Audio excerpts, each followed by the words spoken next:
Hawaii is known for its sun-kissed beaches, swaying palms, and sparkling oceans. But beneath the beauty, some islands hold secrets. Isolated shores whisper ancient tales. Foggy valleys conceal restless spirits. Volcanoes and cliffs echo with cries from the past. The waves crash with more than just water. Ghostly figures drift along deserted beaches. Lanterns float without hands to hold them. These are the haunted islands of Hawaii, where history and spirits intertwine.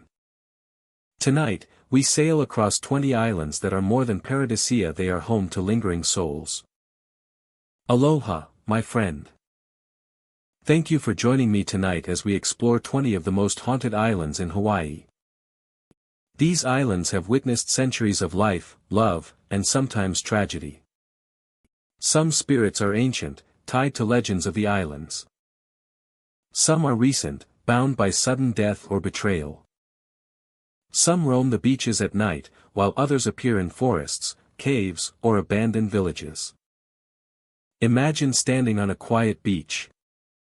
The sand is cool beneath your feet. The moon reflects across the water. You see a shadow in the distance, drifting toward the shore. You call out, but there is no reply. A sudden chill sweeps across the air. Some hauntings are subtle. A soft whisper carried by the wind. A shadow moving among the palm trees. Some hauntings are terrifying. Figures appearing at the edge of cliffs. Footsteps in abandoned huts. And sometimes, a ghost appears fully formed, staring at you before vanishing. Now I have a question for you. If you were exploring a remote Hawaiian island at night and saw a ghostly figure standing at the shore, would you approach it to discover its story? Or would you retreat immediately into the safety of your boat? I want to know how brave you would be if the spirits of Hawaii called your name tonight. The island of Niihau is a place where the land meets the relentless power of the Pacific. The air carries the scent of salt and smoke, a reminder of the Islanda's fiery beginnings. Locals speak of a figure that appears along the lava shore, a presence both captivating and unsettling. She is called the Lady of the Lava Shore. Witnesses describe her in a tattered red dress, fabric fluttering in the wind. Her steps are deliberate, yet she leaves no trace. No footprints mark the volcanic stones. No indentation betrays her presence. As if she floats above the hardened lava. The waves crash against the shore with a steady roar. Yet she seems immune to their pull. Moving along the edge where land and water meet. Those who have seen her often speak of the vivid contrast between the dress and the dark rocks. The red fabric seems almost alive against the muted backdrop of the volcanic shore, a flame against shadow. Her figure is tall and graceful, and she appears to glide effortlessly over the uneven terrain. Her gaze cast toward the horizon as if searching for someone long gone. There is a melancholic quality to her movements, a sense of longing that lingers in the air even after she vanishes. The Lady of the Lava Shore does not approach visitors, yet her presence is felt intensely. The kind that raises goosebumps along the skin despite the tropical warmth of the evening. Each wave crashing in rhythm with the tension of the encounter. Drawn by curiosity and a strange empathy. Leaving the volcanic stones undisturbed. Stories of her appearances are consistent. Locals claim she emerges at dusk, when the light softens and the shadows stretch long across the lava. Tourists and travelers report glimpses at dawn, her red dress vivid against the mist rising from the water. She seems to exist on the threshold between the natural and the supernatural, a bridge between the living world and something else, something that cannot be touched or fully understood. Some suggest that the Lady of the Lava Shore is the spirit of a woman lost to the sea long ago. Perhaps she walked these rocks in life, searching for a loved one or mourning a tragedy that claimed those dear to her. Regardless of interpretation, all who encounter her feel the weight of her story, a narrative written in movement and presence rather than words. The lava rocks themselves add to the eeriness of the sighting. Their black surfaces glisten with moisture from the surf, sharp edges and uneven surfaces reflecting the sun or moonlight. The lady moves with an ease that seems impossible, as if the jagged terrain bends to accommodate her. Each appearance is brief, a fleeting glimpse that leaves the viewer questioning whether they truly saw her or if the island's magic has conjured an illusion. Yet the clarity of color, the fluidity of motion, and the undeniable sense of being observed leave little doubt in the minds of witnesses. Encounters with the lady are often described as emotional experiences. The sight of her evokes sadness, curiosity, and awe in equal measure. Travelers speak of a quiet reflection that follows, a contemplation of loss, of beauty, and of the unseen forces that linger in places where history and nature collide. Her presence is not threatening, it is mournful and dignified, a gentle reminder that some souls remain tethered to the places that shaped them. The waves play their own role in the legend. They rise and fall in a constant rhythm, a backdrop to her solitary walks along the shore. When she disappears, it is often in tandem with a large wave crashing against the rocks, erasing any hint of her passage. The sea becomes both a curtain and a witness, hiding her form from those who would seek it, preserving the mystery of the Lady of the Lava Shore. Over the years, sightings have created a quiet lore on Nihau. Islanders speak of her with reverence, sharing stories with those who are patient enough to listen.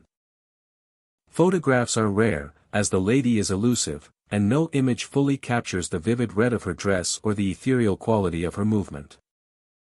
Each sighting becomes part of the Islanda's oral history, a shared understanding that some phenomena are meant to be experienced rather than documented. Those who encounter her are changed, even if subtly. The memory of her red dress against the black lava. The sound of the surf echoing her presence. And the chill that accompanies her steps. Linger long after the island disappears from view. The Lady of the Lava Shore remains a testament to the mysteries that endure in remote and powerful landscapes. A reminder that the world is filled with places where history, nature, and the supernatural converge. A reminder that the world is filled with places where history, nature, and the supernatural converge. A reminder that the world is filled with places where history, nature, and the supernatural converge. A reminder that the world is filled with places where history, nature, and the supernatural converge. In the end, the Lady of the Lava Shore vanishes as silently as she appears, leaving only the sound of the waves and the unbroken black rocks as evidence of her passage. For those who witness her, she is more than a ghostly figure. She is a symbol of longing, endurance, and the unseen histories that inhabit every corner of the world. Nihaua's volcanic shoreline holds her secret, waiting for the next observer to glimpse a tattered red dress moving gracefully across the rocks. A fleeting reminder that some spirits remain, forever walking the edge of land and sea. Kahoolawe lies quietly in the Pacific, an island of stark beauty and haunting history. By day, the landscape is harsh and desolate, with volcanic slopes rising against the sky and winds sweeping across barren fields. But as dusk falls, a different presence emerges. The shadows lengthen, and the air takes on a stillness that feels alive, as if the land itself holds its breath. It is at this hour that the restless warriors appear. Ghostly figures of men and women, clad in the attire of ancient Hawaiian combatants, move across the abandoned fields. The rhythmic sound of footsteps, faint yet distinct, echoes over the terrain, merging with the whispers of the wind. These apparitions are often seen in small groups, circling areas once marked by conflict. Spears and clubs glint faintly in the waning light. And though they seem bound to the land, they carry an air of sorrow and determination. Witnesses describe the warriors as intent on a mission they cannot abandon, reliving battles long past with a precision that is both mesmerizing and unsettling. The atmosphere on the island during these hours is charged with a sense of history. Every stone, every ridge, seems to hold the memory of those who fought and fell.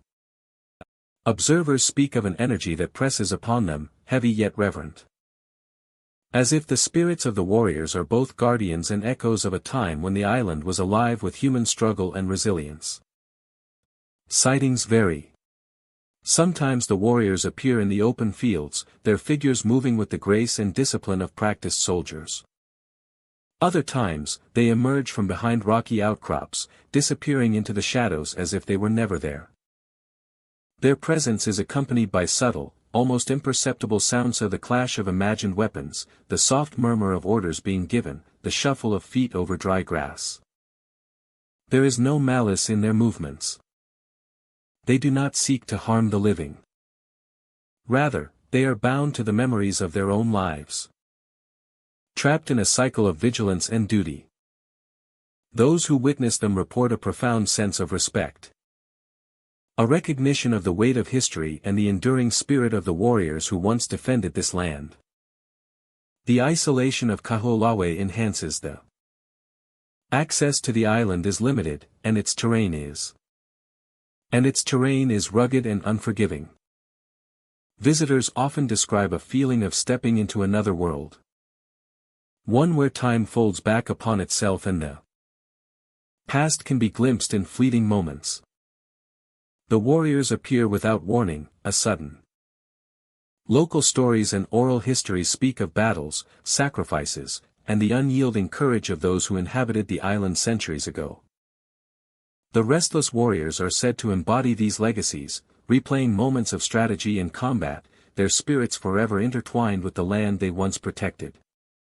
Observers often find themselves silently following the figures, not out of fear but out of curiosity and reverence, wanting to understand the depth of the history that still lingers in the air. Encounters leave a lasting impression. The fleeting glimpses of warriors patrolling ridges, or standing sentinel in valleys imprint on memory. A haunting yet beautiful reminder of the past. Some report the sensation of being watched. Not in hostility but in acknowledgement. As if the spirits recognize the living as witnesses to their enduring story. The island at night becomes a stage where the boundary between past and present blurs. The glow of the setting sun casts long shadows. And the cool evening breeze carries the faintest echoes of battle cries and whispered commands. The restless warriors move with a rhythm dictated by memory and duty.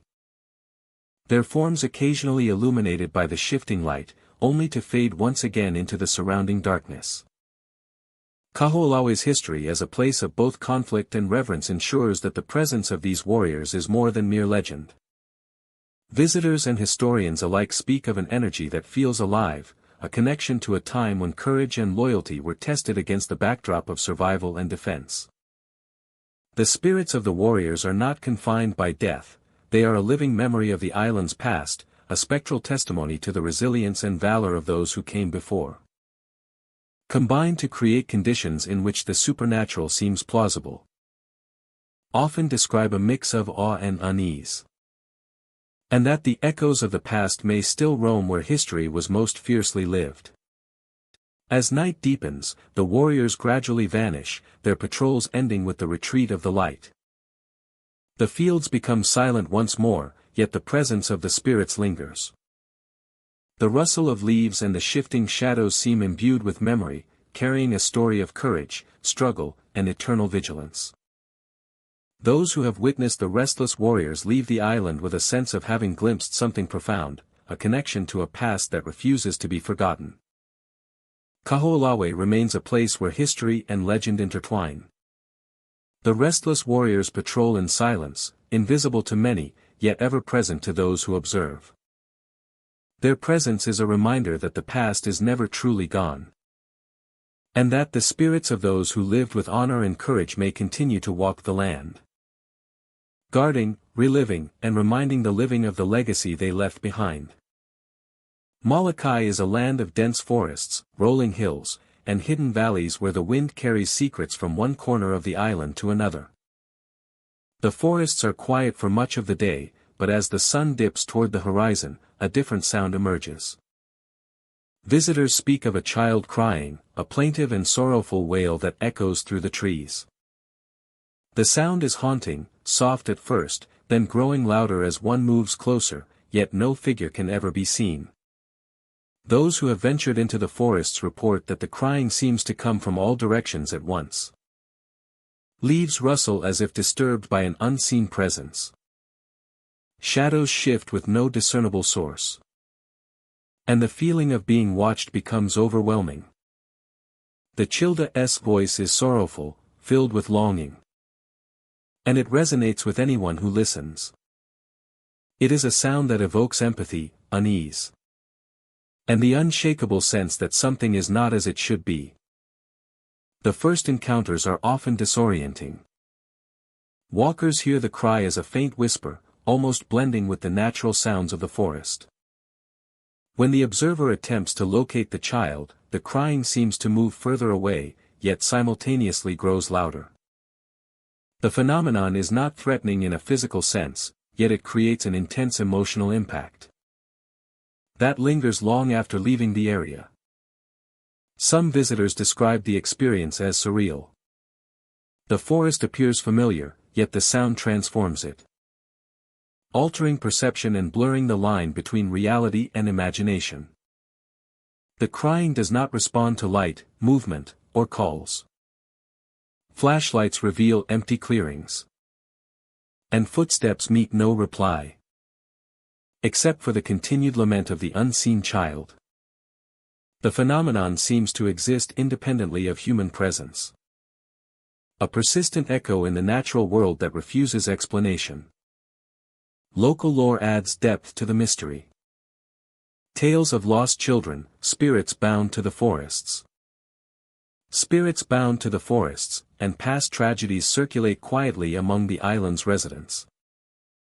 These stories suggest that the crying is more than a simple auditory illusion. Some believe it is a residual memory, an imprint of past events lingering in the landscape. Others say it is a spirit reaching out for attention, a reminder of sorrow that refuses to be forgotten. Regardless of interpretation, the effect on those who hear it is profound, stirring emotion and curiosity in equal measure. The intensity of the experience can vary. Others encounter a full cry that seems close enough to touch, yet when they reach the spot, the forest remains empty. The sense of presence is undeniable, and the persistent inability to find the source creates a powerful tension, a feeling of walking alongside something unseen but undeniably real. The emotional resonance of the crying is heightened by the solitude of the forests. Molokaya's paths are often remote, with only the sound of leaves and wind accompanying visitors. In this silence, the Childa's cry becomes the dominant sound, commanding attention and evoking a response. It is a sound that is both heartbreaking and mesmerizing, compelling travelers to listen, to search, yet always eluding discovery. Psychologists and researchers suggest explanations ranging from auditory illusions to the brain's natural response to isolation and expectation. Yet even when logical explanations are considered, the phenomenon retains its mystery. The crying moves, shifts, and grows in ways that defy simple understanding. It reacts to the listener without physical cause, leaving behind only questions and the lingering memory of a sound that feels alive. Witnesses often describe a lingering chill, a subtle tension in the air. A subtle tension in the air, and a quiet sadness that follows them long after leaving the forest.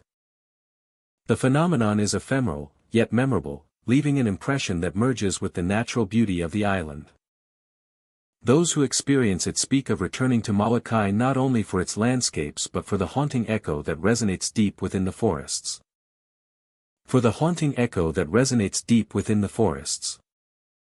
The crying child has become part of the Islanda's mystique, a reminder that even serene landscapes can harbor mysteries beyond the ordinary. The sound is a presence, a story, and a memory all at once. It is a phenomenon that bridges past and present, reality and perception, leaving travelers with an experience that is as emotional as it is enigmatic. Walking the trails at dusk, visitors may feel the pull of the cry. The forest responds in subtle ways, guiding footsteps with the sound, shifting light, and the whisper of leaves underfoot. Yet every attempt to discover the source results in emptiness, reinforcing the sense that some mysteries are not meant to be solved, only experienced. Molokai crying child is a testament to the island's enduring sense of wonder and the unseen stories it holds. The phenomenon evokes a complex mix of emotions, compassion, curiosity, unease, and reminds visitors of the power of the unseen. It is a haunting, beautiful presence, lingering at the edges of perception, as fleeting as it is unforgettable, and a mystery that continues to draw the brave and the curious to the forests of Molokai. The docks of Lanai stretch into the quiet waters, weathered and worn by salt, wind, and time. Wooden planks creak softly under the weight of memory, and abandoned boats sway gently against the posts, their paint faded and peeling.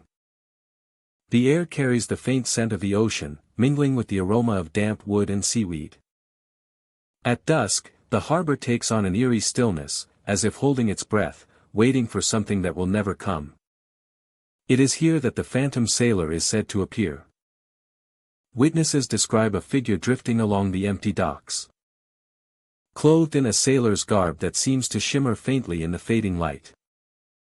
He moves with a slow, deliberate grace, his gaze fixed on the horizon, where the ocean meets the sky. There is a sense of longing about him, an unspoken sorrow that permeates the air, as though he waits endlessly for a ship that will never return.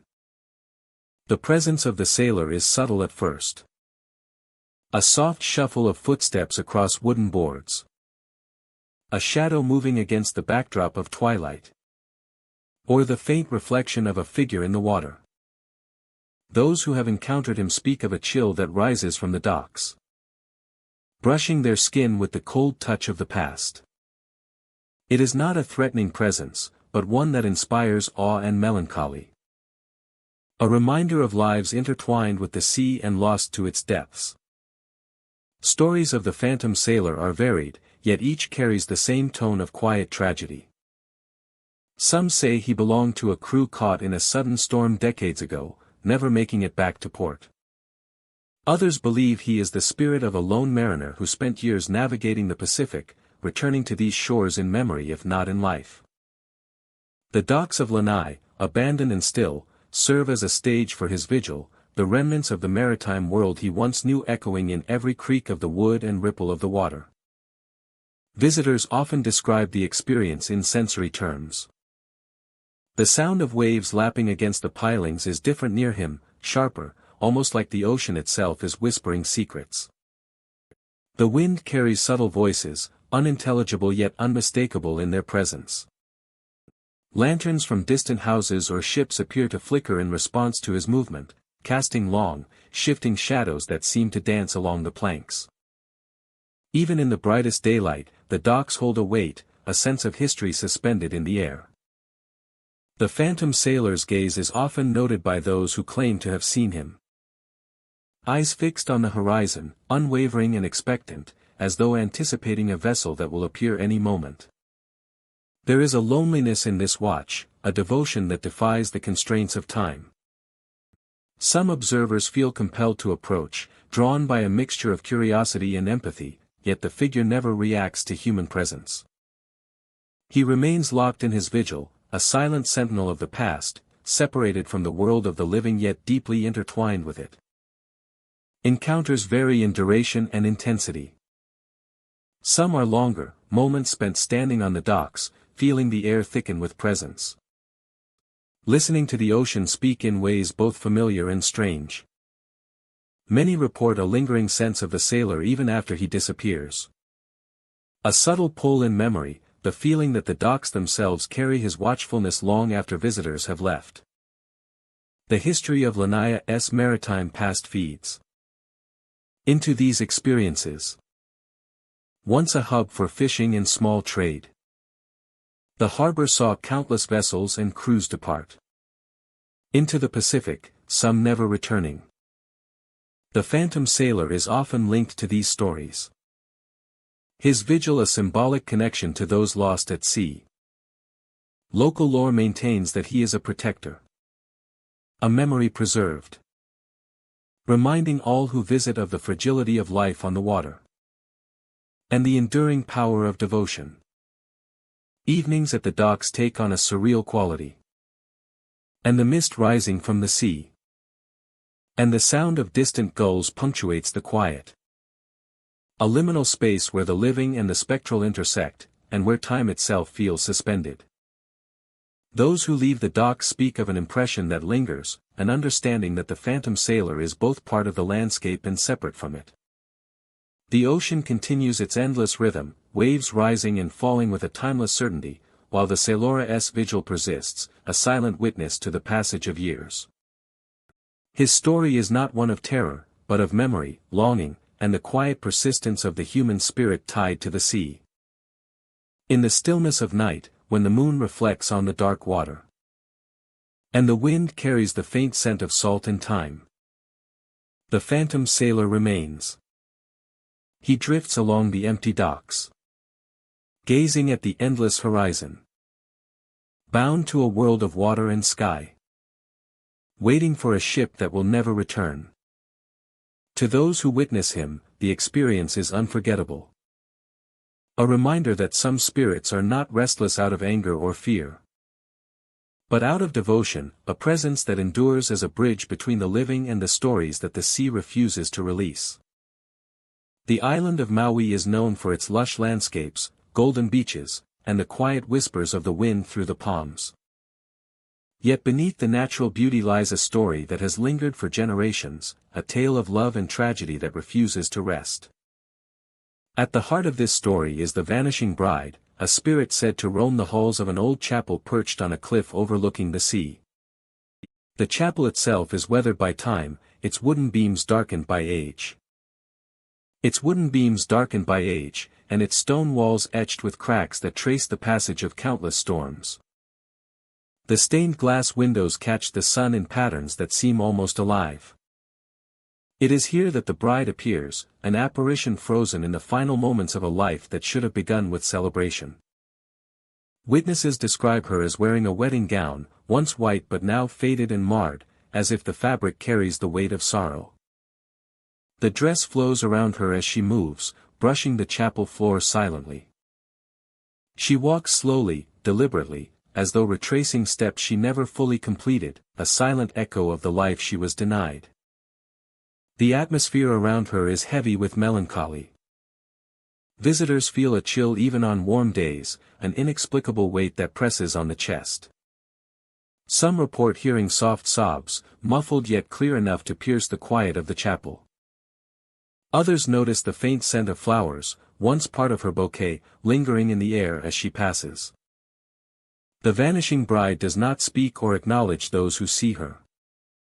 She is caught between worlds, a figure of mourning more than menace, her presence a reminder of fleeting happiness cut short. Her appearances are most frequent at twilight, when the light softens and the shadows in the chapel grow long.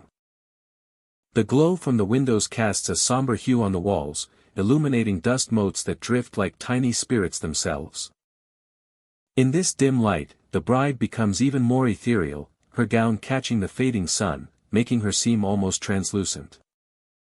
She walks along the aisles, sometimes pausing at the altar, as if she were waiting for the ceremony that never was. Those who have encountered her often describe a sense of empathy so strong it overwhelms them. The sorrow in her silent movement seems to reach across time, connecting the living to the grief of a life lost. Footsteps echo where none should be, and chairs occasionally shift as though brushed by a gentle hand. The chapel itself seems to respond to her presence, the air growing colder, the shadows deepening, and the faint sound of a heartbeat almost perceptible to those who remain quiet enough to notice. The story of her death is known in fragments, whispered by locals over decades. On the day of her wedding, she fell tragically before she could walk down the aisle. Some say it was an accident, others suggest fate conspired against her. The details are less important than the impression she left behind, a soul tied inexorably to the place where she should have been celebrated. Her presence in the chapel is not harmful, yet it is impossible to ignore, a constant reminder of the delicate boundary between joy and despair. Visitors who linger often experience the paradox of fear and awe. The vanishing bride does not chase or frighten, but her sorrow is palpable. The chapel itself seems alive in her presence, the wind carrying her whispers through the arches and along the pews. Some have claimed to see her glance toward the door, only to vanish before reaching it, leaving the space empty yet still filled with the echo of loss. Every step she takes is deliberate, as though tracing a path that repeats endlessly in time, a ritual of remembrance and mourning. Her veil, worn and delicate, is particularly noted by those who observe her. The redolence of wilted flowers, the faint shimmer of her gown, and the sorrow etched into her posture, combine to create an experience that lingers long after she disappears. Photographs and videos rarely capture her essence. And when they do, she is often blurred. An indistinct figure in the frame, reinforcing the sense that she exists partially out of reach of the living world. Legends tell that those who try to comfort her find themselves overcome by emotions not entirely their own. Grief, longing, and love mingle in the atmosphere, creating a profound emotional imprint that accompanies any encounter. The vanishing bride serves as a bridge between past and present, a spectral reminder of what was lost and what might have been. Her story is a testament to the enduring power of memory and the ways in which certain places can hold on to human emotion long after the people themselves have passed. As night falls over the chapel, her presence often becomes more pronounced. Shadows stretch across the floor, and the gentle sway of her gown can be seen in the moonlight filtering through the windows. When she vanishes, it is sudden yet inevitable, as though the chapel itself breathes her back into the fabric of the world beyond. The echo of her footsteps and the soft whisper of her gown are left behind, lingering for those who have witnessed her, a memory that will not easily fade. The Vanishing Bride of Maui is more than a ghost story. She embodies the fragility of happiness, the permanence of loss, and the beauty of a spirit that remains tethered to a moment in time. Visitors leave the chapel with a heightened awareness of the impermanence of life, and the way in which love and tragedy can intertwine. Her story is carried by the wind through the palms, along the cliffs, and into the hearts of those who pause to see, to feel, and to remember. In the end, the bride walks alone, her path defined by sorrow and devotion, the chapel her eternal home. She is a silent witness to the passage of years, a guardian of memories that cannot be erased, and a spectral reminder that some spirits remain forever bound to the places that shaped their final moments. Those who encounter her carry the experience with them, a fleeting glimpse of a vanished life, and the profound resonance of love and loss on the island of Maui. Oahu's coastline stretches with dramatic beauty, where turquoise waters meet jagged cliffs and golden sands. By day, Hanauma Bay is alive with snorkelers and sunbathers, yet locals speak of a presence that emerges when the sun dips low and the sky softens into twilight. Fishermen who have spent decades along these waters tell of a headless figure appearing near the shore. He moves silently, his body dressed in tattered garments that suggest a life from another era. The most chilling aspect is his absence of a head, yet he gestures with precision, pointing toward the cliffs above the bay. Those who have witnessed him describe a strange feeling, a mix of unease and curiosity, as if the figure carries a message meant only for those who watch closely. The ocean itself seems to respond to his presence. Waves lap gently against the rocks, but there is an unnatural hush in the air, as if the world holds its breath for the brief time he lingers. The headless fisherman appears without warning. One moment, the beach is empty, the tide washing over sand and coral. The next, a shape materializes near the water's edge, standing in place with an unnatural stillness. He points toward the cliffs silently, urging attention to something unseen, before fading as if swallowed by the sea mist. Many locals believe the apparition is a warning. The cliffs above Hanauma Bay are treacherous, steep and unforgiving. Fishermen and hikers alike have reported accidents there, and it is said the headless figure appears to guide the living away from danger. He is never threatening, yet his presence is impossible to ignore. Witnesses often report the same sequence of events. They see a ripple in the shadows near the shore. Turning fully, they find the figure, motionless, his hands extended in a gesture that conveys urgency and purpose. When they move closer to investigate, he vanishes, leaving only the sound of the wind and the gentle rush of waves. The stories passed down through generations speak of a man lost to the ocean. A man who disappeared during a storm many years ago. Locals believe his spirit lingers, bound to the bay and cliffs, a guardian who remains vigilant even in death. Each sighting reinforces the sense that this is a place where past and present intersect, where the memories of those who lived and died at sea continue to resonate. Evenings at Hanauma Bay take on a surreal quality. The setting sun casts long shadows across the sand, and the cliffs glow with the fading light. Observers say the figure's presence is more pronounced in these moments, as if he draws energy from the twilight, emerging to fulfill his purpose while the world shifts between day and night. The headless fisherman moves with a quiet determination. He does not wander aimlessly along the shore, or where the cliffs pose a threat. His gestures are precise, the pointing unwavering. Despite the eerie nature of his presence, those who have seen him rarely feel fear. There is a solemnity to his movements, a sense of duty carried beyond life. Witnesses describe a strange calm settling over the beach during these encounters, as if the spirit's vigilance offers protection.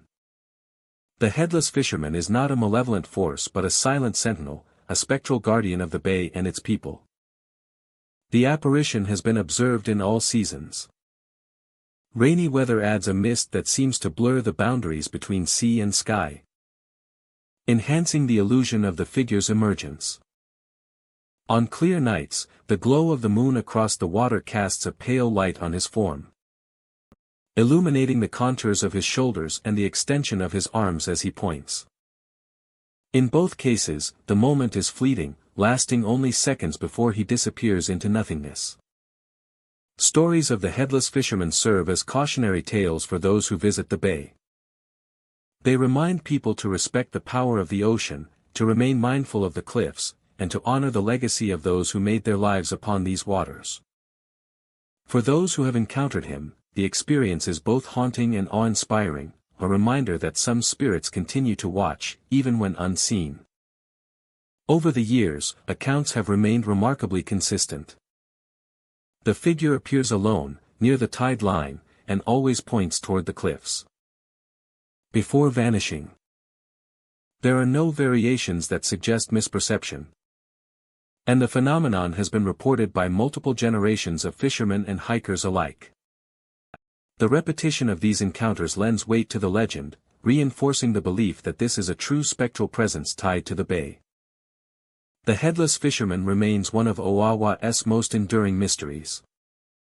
His silent gestures, the emptiness where a head should be, and his sudden disappearance create an impression that is unforgettable.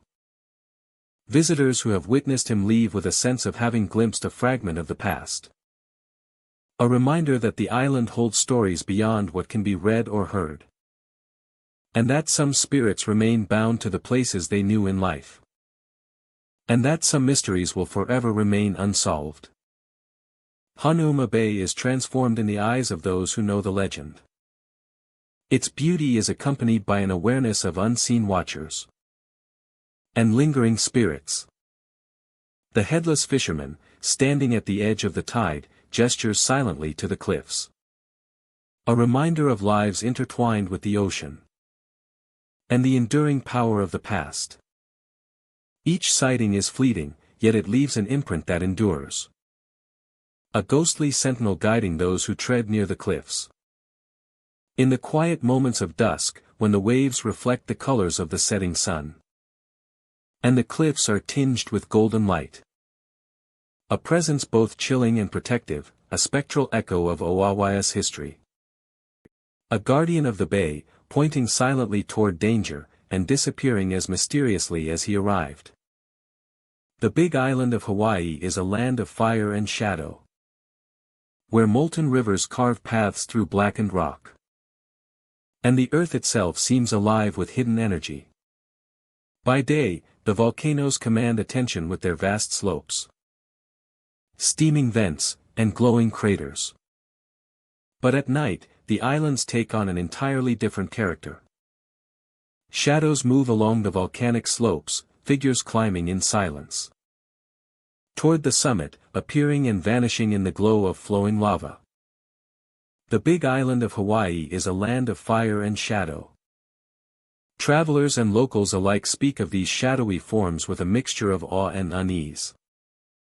The figures are rarely clear, more suggestion than substance, moving with purpose yet eluding close observation.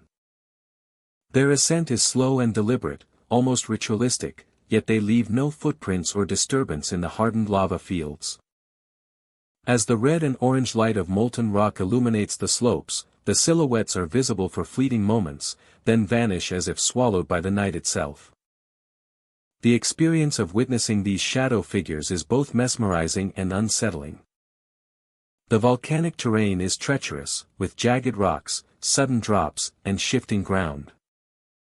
Observers describe a sense of being watched, as if the shadows acknowledge their presence without revealing intent.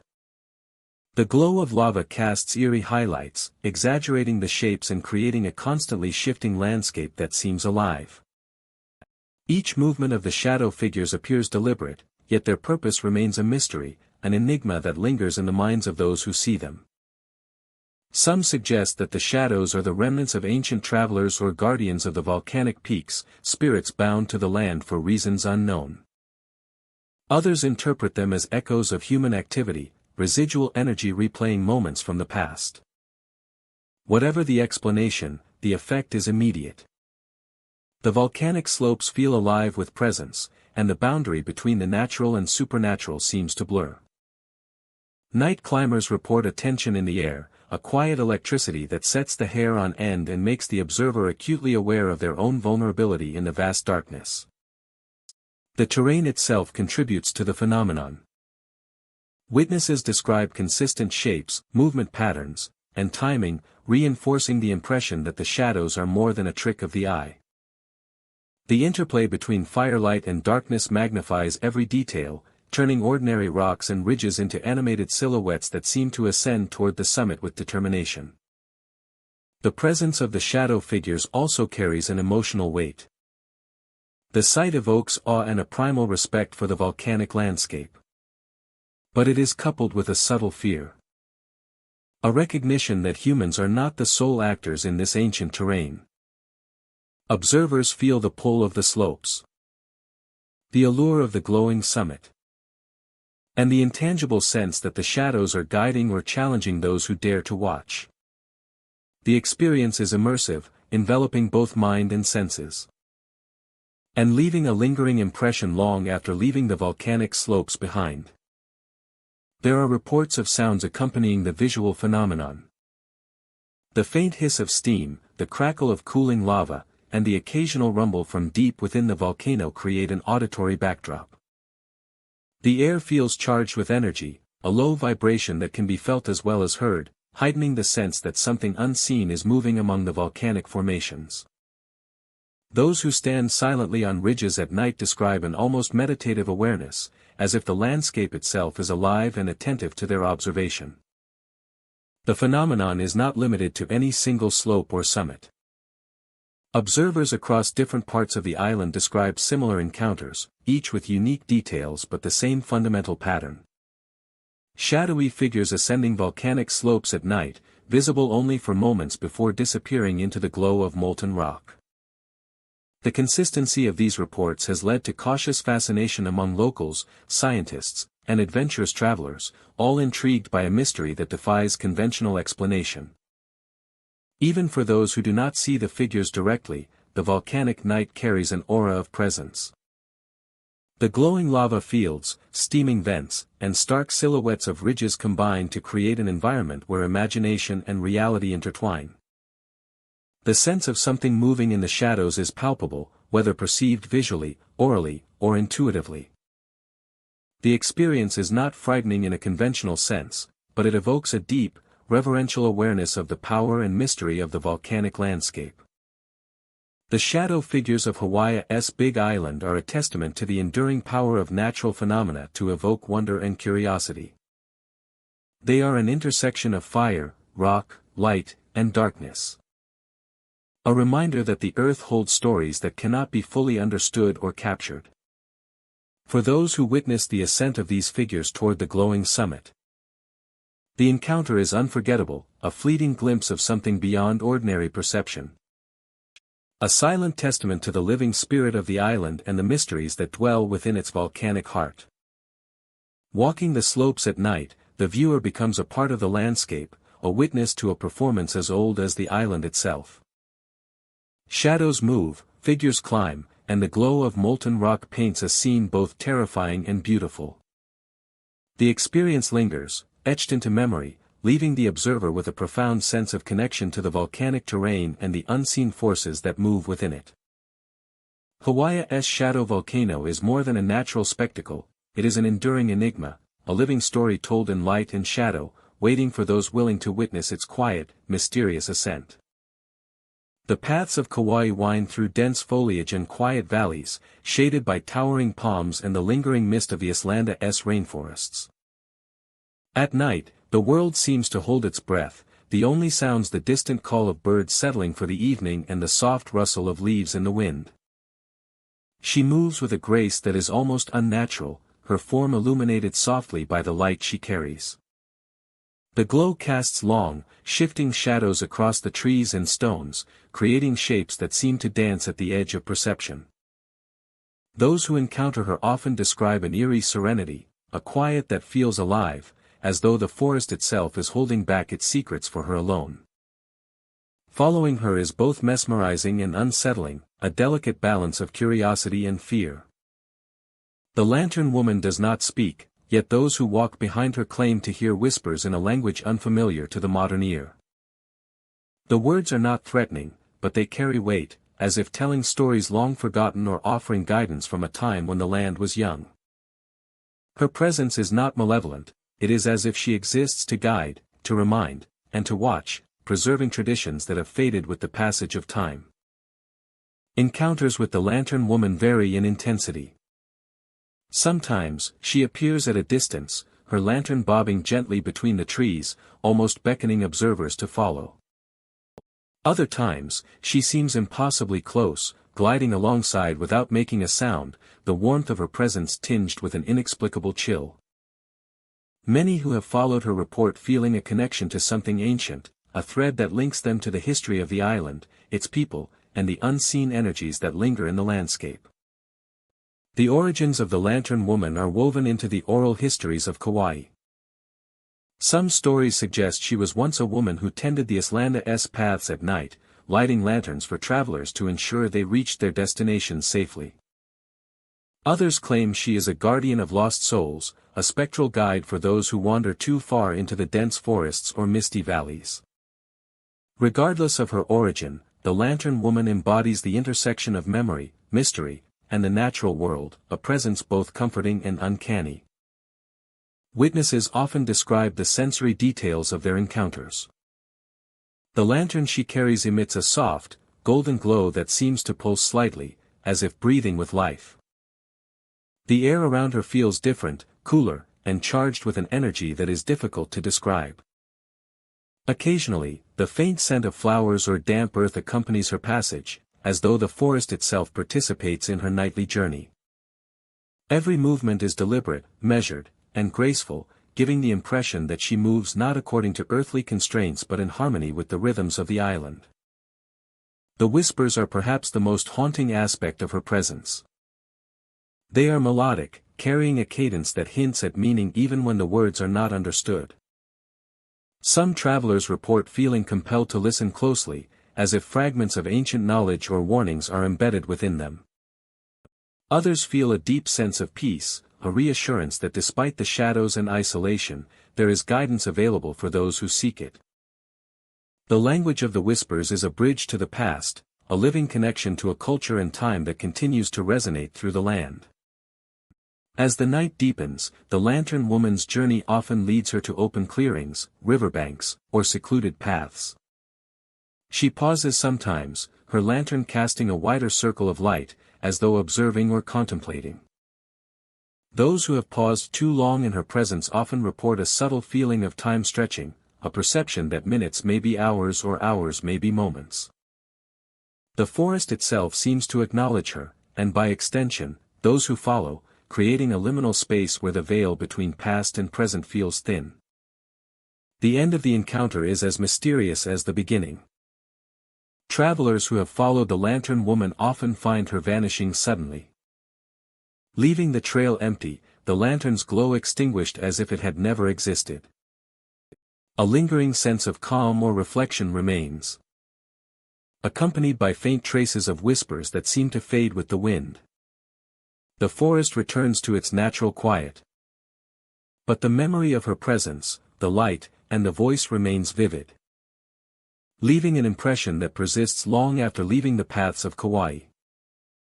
The Lantern Woman of Kauai embodies a delicate tension between the known and the unknown, a figure whose nightly vigil bridges history, myth, and the natural world. She is a reminder of the Islanda's rich cultural heritage and the unseen forces that inhabit the land. Her lantern is not merely a source of light but a symbol of guidance, memory, and watchfulness, illuminating the paths of those who dare to follow, while preserving the mysteries that have lingered for generations. To witness the Lantern Woman is to step into a story that transcends time, a narrative written in the glow of her light and the soft cadence of ancient whispers. She is a guardian of paths both literal and spiritual, a presence that guides, observes, and endures, connecting travelers to a history that is palpable yet elusive. Those who encounter her leave with more than a memory, they carry a piece of Kauai's soul, illuminated by the soft, floating glow of a lantern that moves silently through the night. She is a guardian of paths both literal and spiritual, a presence that guides, observes, and endures, connecting travelers to a history that is palpable yet elusive. Those who encounter her leave with more than a memory, they carry a piece of Kauai's soul, illuminated by the soft, floating glow of a lantern that moves silently through the night. To witness the Lantern Woman is to step into a story that transcends time, a narrative written in the glow of her light and the soft cadence of ancient whispers. Nihoa, one of the smallest islands in the Hawaiian archipelago, rises abruptly from the Pacific. A jagged mass of cliffs and rocky terrain battered by wind and waves. Its isolation has preserved the island from the touch of modern life, yet legends persist of a vanishing explorer. A figure said to appear on the cliffs, standing at the edge of the world and gesturing toward the endless sea. The landscape itself is stark and unforgiving. Sharp rocks jut from the earth. And the paths are treacherous, worn smooth by centuries of wind and rain. The sea crashes relentlessly against the cliffs, sending sprays of salt and mist into the air. It is here, amid this raw and wild beauty, that the explorer is said to manifest. An apparition caught between curiosity and disappearance. Sightings often occur at dawn or dusk, when the light is dim, and the horizon blurs into the sky. Those who have encountered the figure describe it as wearing weathered clothing, torn and faded, as if the elements themselves have marked the passage of time on the fabric. Sometimes it raises a hand, pointing, as though guiding or warning those who approach, yet when anyone moves closer, the figure dissolves into the swirling mist that clings to the cliffs. The atmosphere around these encounters is charged with an almost tangible tension. The wind carries the scent of salt and wet stone, and the roar of the waves creates a rhythm that seems in sync with the figure's movements. There is no malice in its presence, but an undeniable pull, an invitation to understand, to follow, or perhaps to witness something beyond the ordinary. Visitors often report a sense of vertigo, a disorientation that makes the cliffs appear taller and the drop into the sea more profound than reality. Local lore suggests that the explorer was once a man determined to chart the uncharted, drawn to Nihoa by maps, curiosity, and the promise of discovery. Some say he vanished during an expedition, swallowed by the very cliffs he sought to study, leaving only traces of his passage in journals and sketches that were later found among the belongings of those who ventured after him. Over time, these stories fused with the island itself, giving rise to the legend of the vanishing explorer, a spectral figure frozen between life and the unknown. Eyewitnesses often describe the figure as moving with purpose, yet without sound. The rocks beneath seem untouched by his presence, yet the air is heavy with expectation, as though the island remembers the steps of those who once walked its perilous paths. Attempts to call out, to approach, or to make contact are met with silence, the figure retreating or disappearing entirely as though it were never there. The phenomenon leaves a profound impression on those who witness it. Combination of isolation, raw natural power, and the fleeting appearance of the figure creates a sense of awe and unease. Cameras and recording devices often fail to capture the full presence of the explorer, producing only blurred shapes or empty cliffs, reinforcing the sense that the apparition exists partially outside of the world the living occupy. Even the most skeptical observers report a deep emotional response. A mixture of curiosity, reverence, and a quiet fear that something eternal watches from the cliffs. The legend has been passed down through generations, carried by those who navigate the surrounding waters or explore the Iceland's edges. Stories speak of the explorer pointing toward the horizon, as if drawing attention to distant lands, unmarked territories, or perhaps the boundless expanse of the ocean itself. The gesture is open to interpretation, sometimes seen as a warning, a farewell, or an invitation to continue a journey that cannot be completed.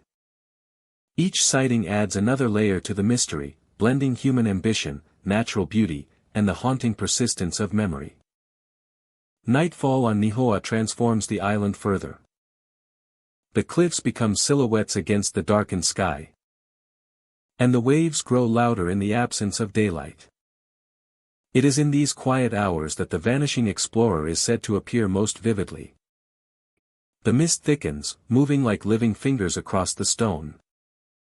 And the figure seems more distinct, more urgent, yet still impossibly elusive. Visitors speak of standing on the precipice and feeling a connection to the past, as though the explorer's presence bridges the gap between human curiosity and the immensity of nature. Time and again, those who approach the location find only empty rocks, mist. Empty rocks, mist, and the persistent echo of waves. Footprints appear only to vanish. And the place where the figure once stood feels simultaneously empty and charged with memory. It is this tension between presence and absence that defines the legend. A haunting reminder that some explorations are destined to remain incomplete, and some figures forever beyond reach. The vanishing explorer embodies the eternal human drive to seek, to discover, and to understand what lies just beyond the known. Nihoa itself, remote and unyielding, preserves this story, allowing the cliffs, mist, and waves to act as guardians of a memory that refuses to fade. Those who witness the phenomenon are left with a lingering sense of wonder, a quiet reflection on ambition, loss, and the thin veil between the living and the vanished. In the end, the explorer stands alone on the cliffs, pointing outward. The mist swirls, the waves crash, and the island waits, keeping its secret close. Visitors leave Nihoa with a memory that is vivid yet fleeting. A glimpse of a figure caught between curiosity and disappearance. Forever guiding, forever vanishing. On the rugged shores of a place where the living and the unseen intersect. Mokule'i, known as Chinamana's Hat, rises from the waters off Oahu's coast, a small volcanic islet shaped like a conical hat. By day, it is a serene destination for kayakers and snorkelers, a symbol of beauty and isolation. Yet when the sun lowers and the sky glows with twilight, the waters around the island reveal a different kind of spectacle. Local fishermen and nightwatchers tell of a canoe that appears along the shoreline. Its form is misty, faintly illuminated by a spectral glow. drifting silently on the gentle waves. The paddlers sit motionless, their figures obscured by the haze. Yet the canoe moves as if guided by invisible hands. There is no sound of paddles cutting through water. Only a whisper of movement that suggests life and motion. Only a whisper of movement that suggests life and motion. Those who attempt to approach the canoe describe a strange sensation of being pulled into another reality. As soon as anyone steps closer, the paddlers vanish. The canoe may continue to float a short distance, gliding over the waves, but it is always empty when touched. It is as if the spirits exist only to be seen, unreachable by the living, a fleeting vision at the boundary of the known world. The legend of the floating canoe has been passed down through generations. Some say it is the ghost of fishermen lost at sea, returning nightly to traverse the waters they once knew. Others believe it is the spirits of warriors, practicing rituals or returning to ancestral grounds. The canoe is never hostile, yet its presence evokes awe and an uneasy curiosity. A reminder of the powerful forces of the ocean and the unseen history of the island. The first reports often come from night fishermen or solitary beach walkers. They speak of spotting the canoe in the distance, pale against the darkening waters, moving closer with a silent rhythm. Observers are struck by the stillness of the figures, who never turn or wave, yet seem aware of the living presence nearby. The moment is fleeting, charged with a mixture of wonder and apprehension. Witnesses report that the canoe's appearance is most frequent at dusk or in the early hours of dawn, when the sky is painted with deep colors and shadows stretch across the water. The reflection of the paddlers on the oceana's surface adds to the ethereal effect, creating the illusion of double presence. Yet the closer someone tries to get, the more the vision dissolves into mist, leaving only the gentle sound of lapping waves and the empty horizon. The mystery of the canoe is compounded by the surrounding waters. The currents near Mokolii can shift suddenly, tides can rise and fall unexpectedly. Yet the floating canoe appears to navigate with ease, unaffected by the sea's temperament. It is as if the spirits have mastered the water, gliding effortlessly where the living might struggle. Some believe that the canoe is not just a ghostly remnant but a message. Its appearance along the shore may serve as a warning or a guide. The sea around Mokolii can be dangerous for the unwary, and the presence of the canoe may remind travelers of respect for the waters. There is a solemnity in the way the paddlers drift, a quiet communication that transcends words and gestures. Observers often describe the feeling of being watched, though no eyes meet theirs. The paddlers' forms are indistinct, yet their presence is undeniably felt. There is a weight in the air, a subtle pressure that causes the skin to prickle.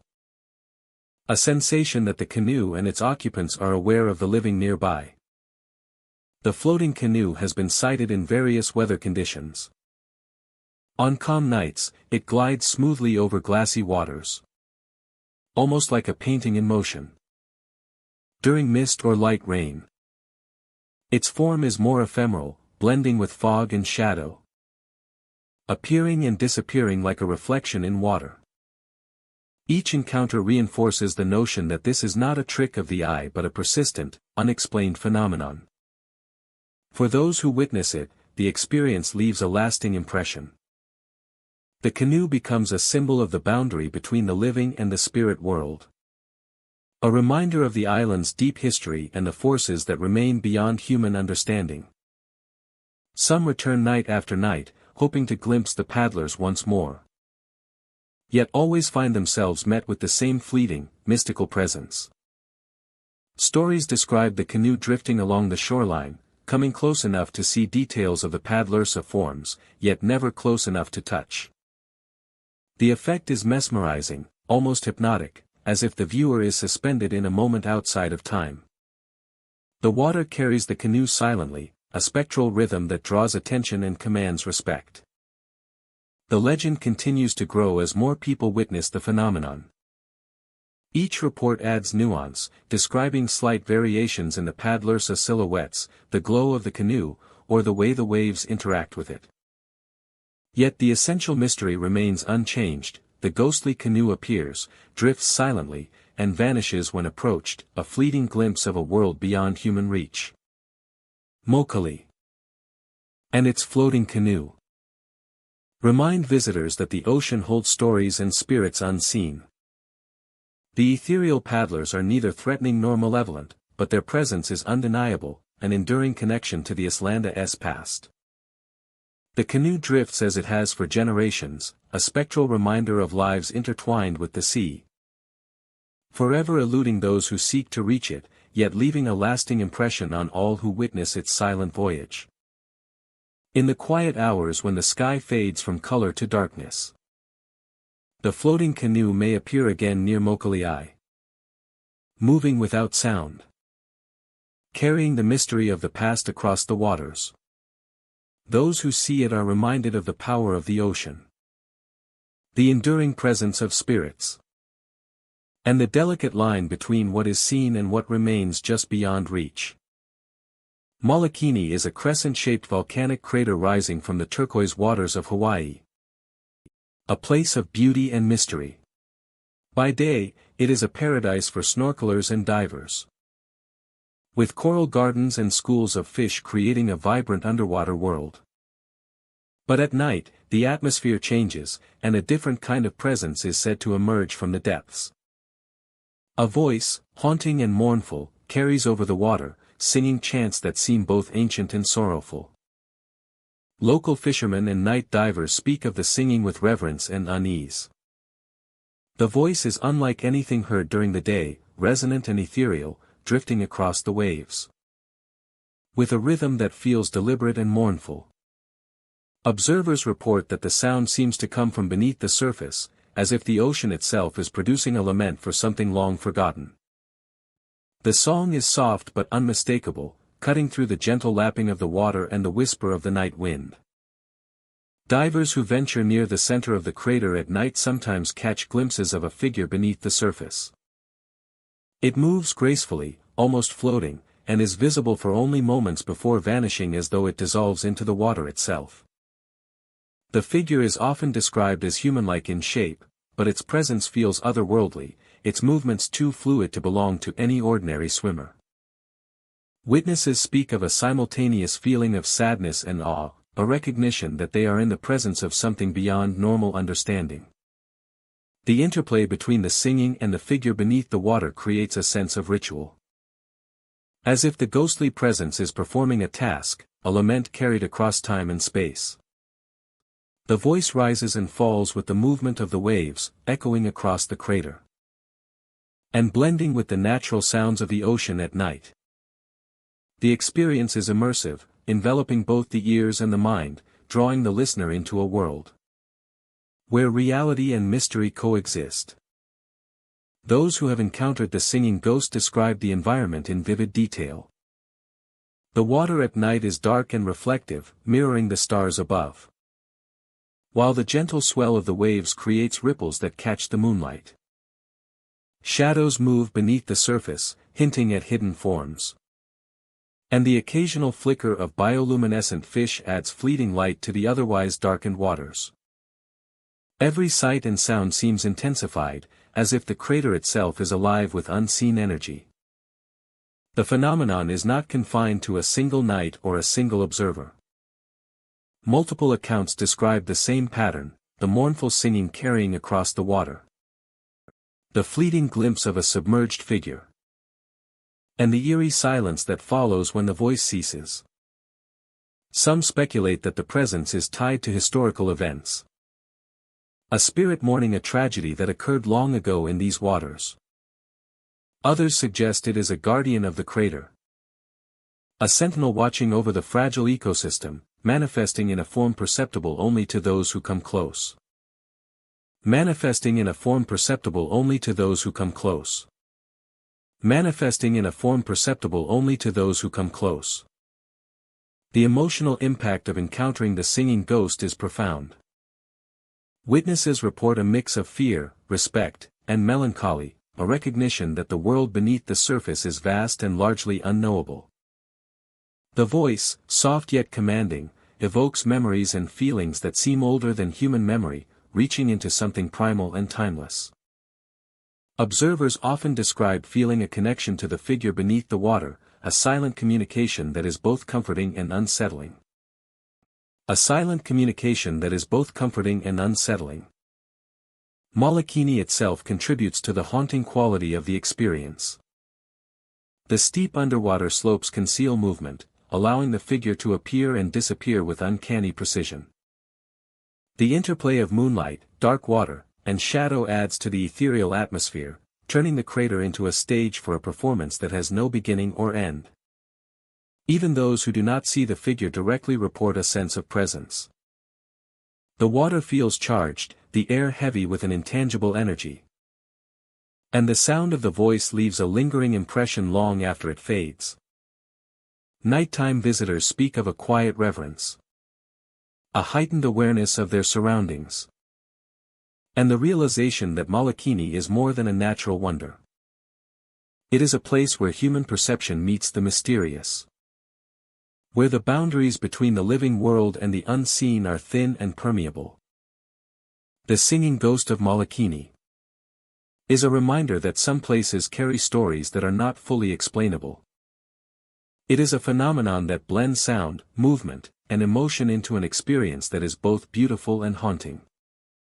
Divers and observers leave the crater changed, carrying with them the memory of the mournful chants, the fleeting figure beneath the water, and the undeniable sense that some part of the world remains unseen and alive with mystery. To witness the singing ghost is to step into a world that is simultaneously fragile and eternal. Where the ocean holds secrets beneath its surface. And the night amplifies every sound and shadow. It is an encounter that leaves an impression far beyond the moment. A reminder of the depth of nature and the enduring power of mystery. Molokini at night is not just a crater in the ocean. Where the past and present intertwine. And where the boundary between the natural and the supernatural is revealed. In fleeting glimpses beneath the water. For those who hear the chants and see the shadow beneath the waves. Molokini becomes a living story, a performance of sorrow and beauty. A reminder that some mysteries are meant to be experienced rather than solved. The crater, the water, and the singing ghost together create a tableau that is unforgettable. A testament to the enduring allure of the unknown in a world that is both familiar and infinitely mysterious. The island of Kahoolawe lies quietly in the Pacific, its rugged cliffs and barren landscapes holding centuries of history and secrets. Its rugged cliffs and barren landscapes holding centuries of history and secrets. At night, the wind sweeps across the terrain, carrying the salt of the ocean and the whispers of the past. Carrying the salt of the ocean and the whispers of the past.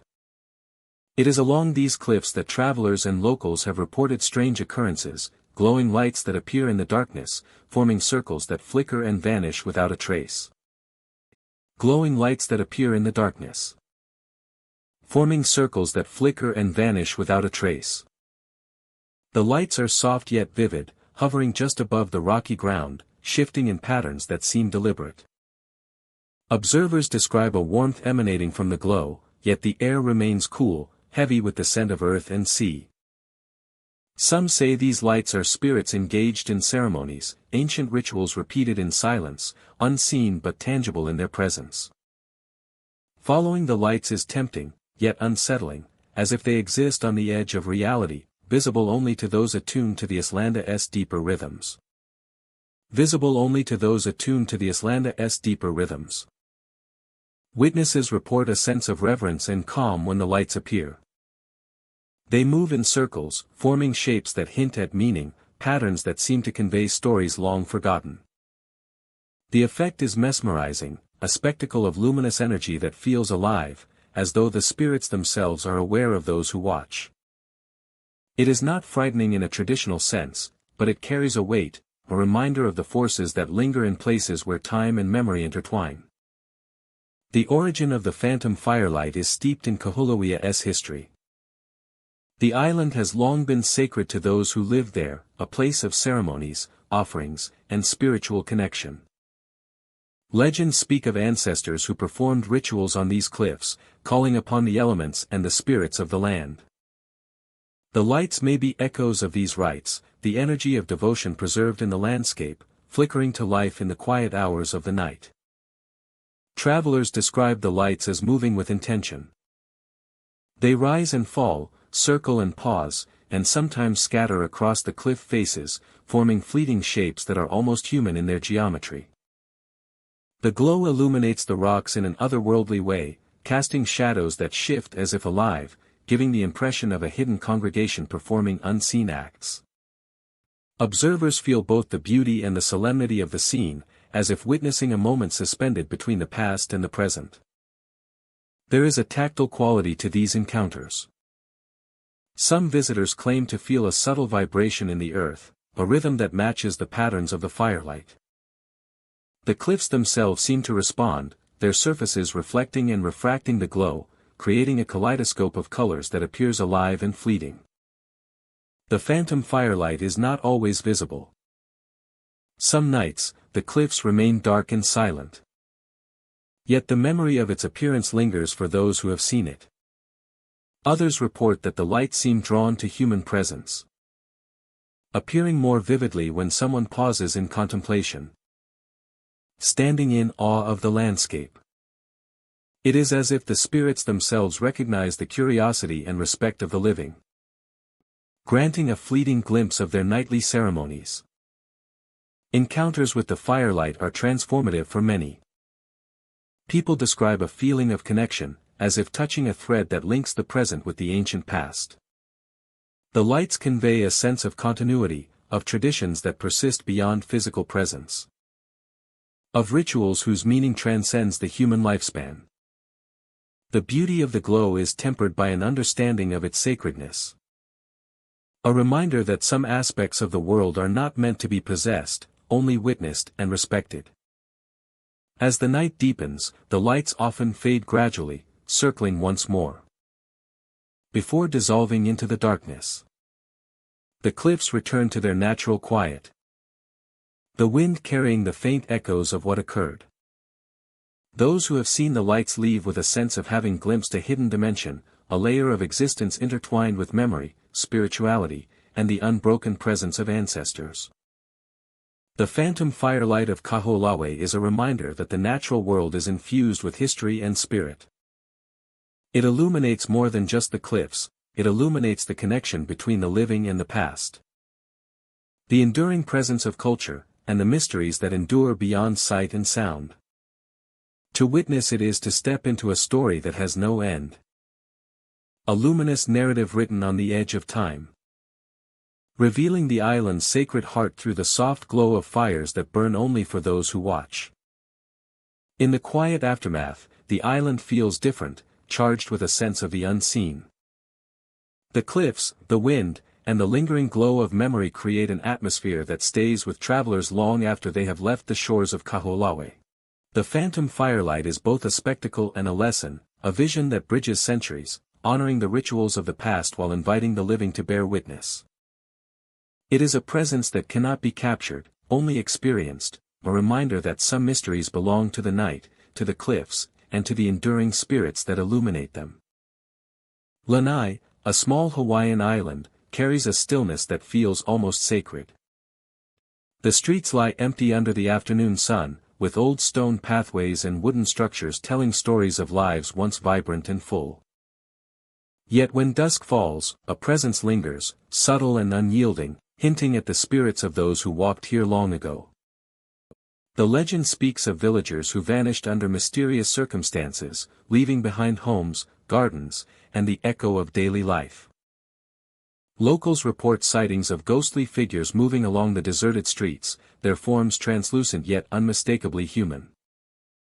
They appear in groups, as if maintaining the rhythms of life they once knew, walking in silence, their movements deliberate and calm.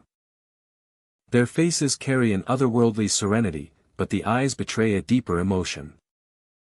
Observers describe them as sorrowful and pleading, conveying a longing for connection, for remembrance.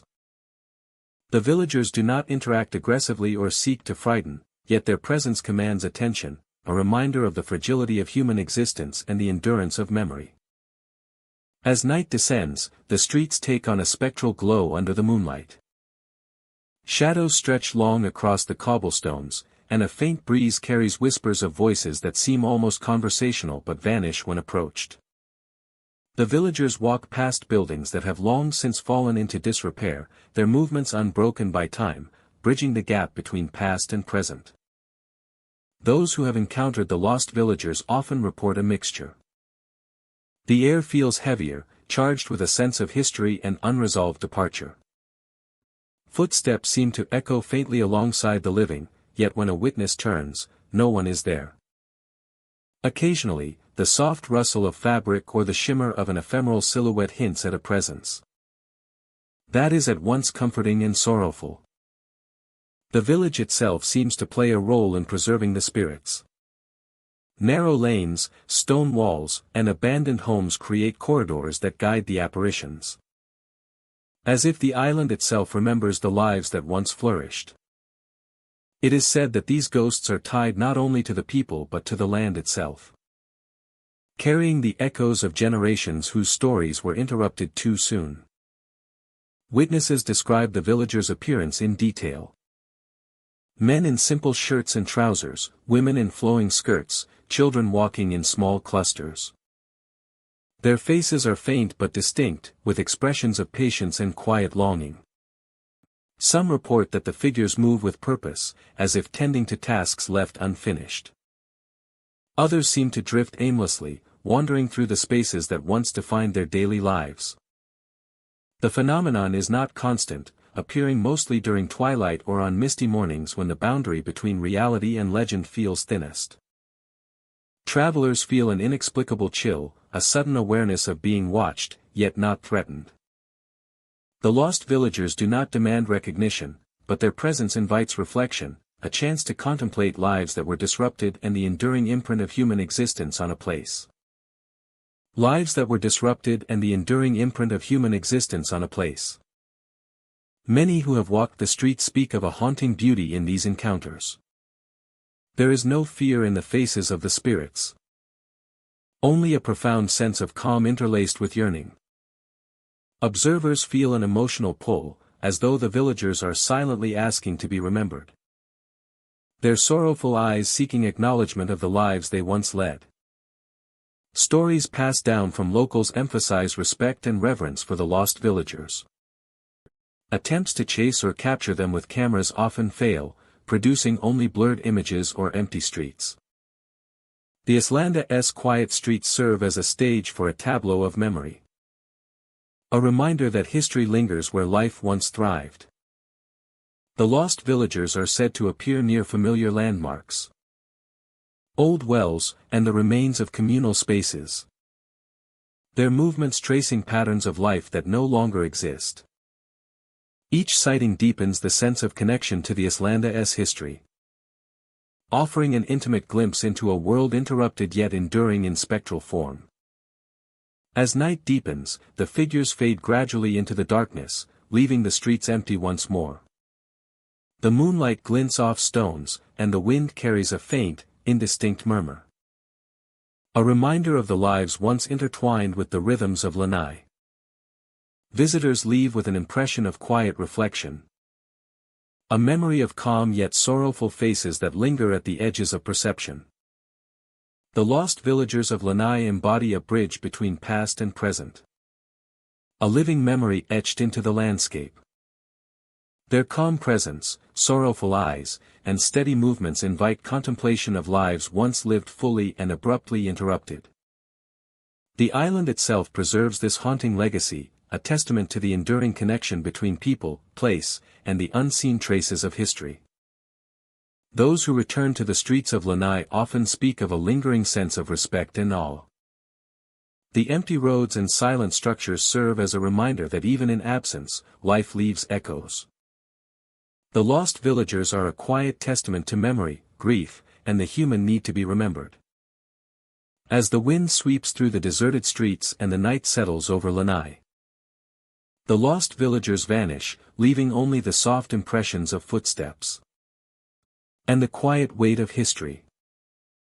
Yet their presence remains, an unspoken invitation to witness, to reflect, and to remember.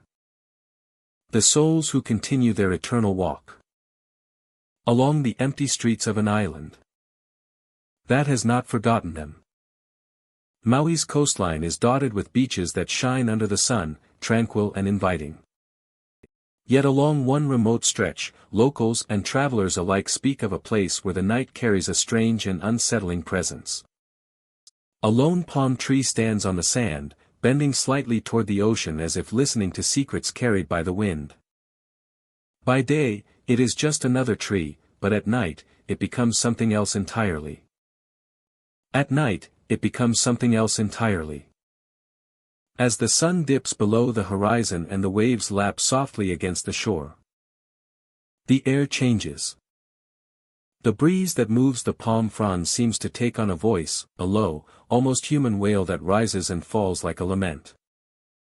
Those who walk near the tree report hearing screams, sharp and hollow, that echo across the sand and vanish as suddenly as they appear. The sound is chilling, carrying a weight that feels both sorrowful and warning. Visitors often describe the sensation of being touched by something unseen. An invisible hand brushes their shoulders, light but insistent, as if urging them to look closer or move away. The feeling is fleeting, yet undeniable, and it leaves a shiver that lingers long after leaving the beach.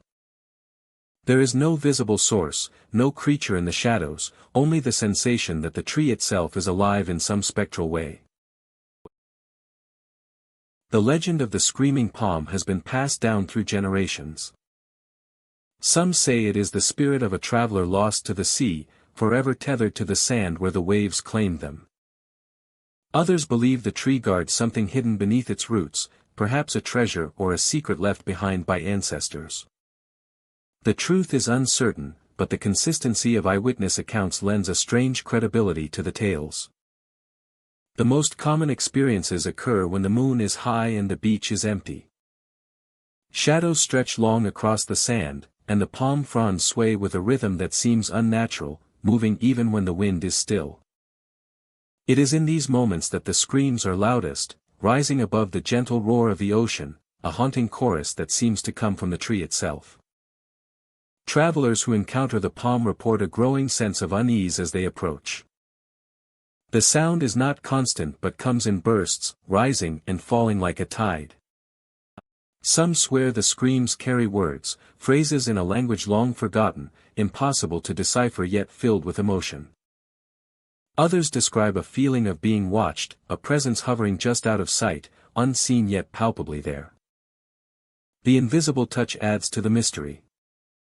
People feel the brush of fingers against their skin, a pressure that is real enough to make them flinch. It is never aggressive, but the sensation is enough to cause a rush of adrenaline, a mix of fear and awe. Some leave hurriedly, while others remain, drawn by the strange magnetism of the tree and the cries that seem to call to them. Night after night, the tree continues its spectral performance. Fishermen passing in boats claim to hear the screams carried out over the water. And hikers report sudden chills as they traverse the sands. The phenomenon is not limited to a single observer or moment. It is repeated and persistent, marking the palm as a locus of otherworldly activity. There is a rhythm to the screams, a cadence that mimics the tides and the whisper of the wind. Those who listen closely may notice the pattern, a mournful melody intertwined with the natural sounds of the ocean. The experience is immersive, pulling the senses into a heightened state where the boundary between reality and the supernatural feels thin and fragile. Some visitors attempt to document the experience with cameras or recording devices, but the results are often inconclusive. Audio captures may reveal faint whispers or indistinct sounds, yet the full intensity of the screams rarely translates through technology. Visual evidence is similarly elusive. The palm appears ordinary in photographs, standing silent and motionless, betraying none of the chilling events that occur in the dark. Despite this, the legend persists. Those who have encountered the screaming palm speak of it with reverence and caution. It is a reminder of the island's rich history, the unseen spirits that linger along its shores, and the mysteries that resist explanation. The tree stands as a sentinel, a marker of the thin line between the natural and the supernatural, a place where the living brush against echoes of the past. As dawn approaches, the screams fade, replaced by the gentle rhythm of waves and the first hints of sunlight on the sand. The invisible presence retreats, leaving the beach empty and serene once more. Yet those who have experienced the night know the truth. The palm waits patiently for darkness, for the time when the wind and waves carry its sorrowful cries into the world once again. The screaming palm is more than a story, it is an encounter. A reminder of the island's hidden histories. And the spirits that may remain tethered to certain places. Travelers leave with a sense of wonder. A lingering chill. And a story that they will carry with them. Knowing that in the dark hours along Maui's remote beaches, the tree cries out, reaching across the veil, calling the living to witness its restless song. Even when the beach seems quiet and the wind stills. A living memory of loss and longing. A spectral guardian of the sands.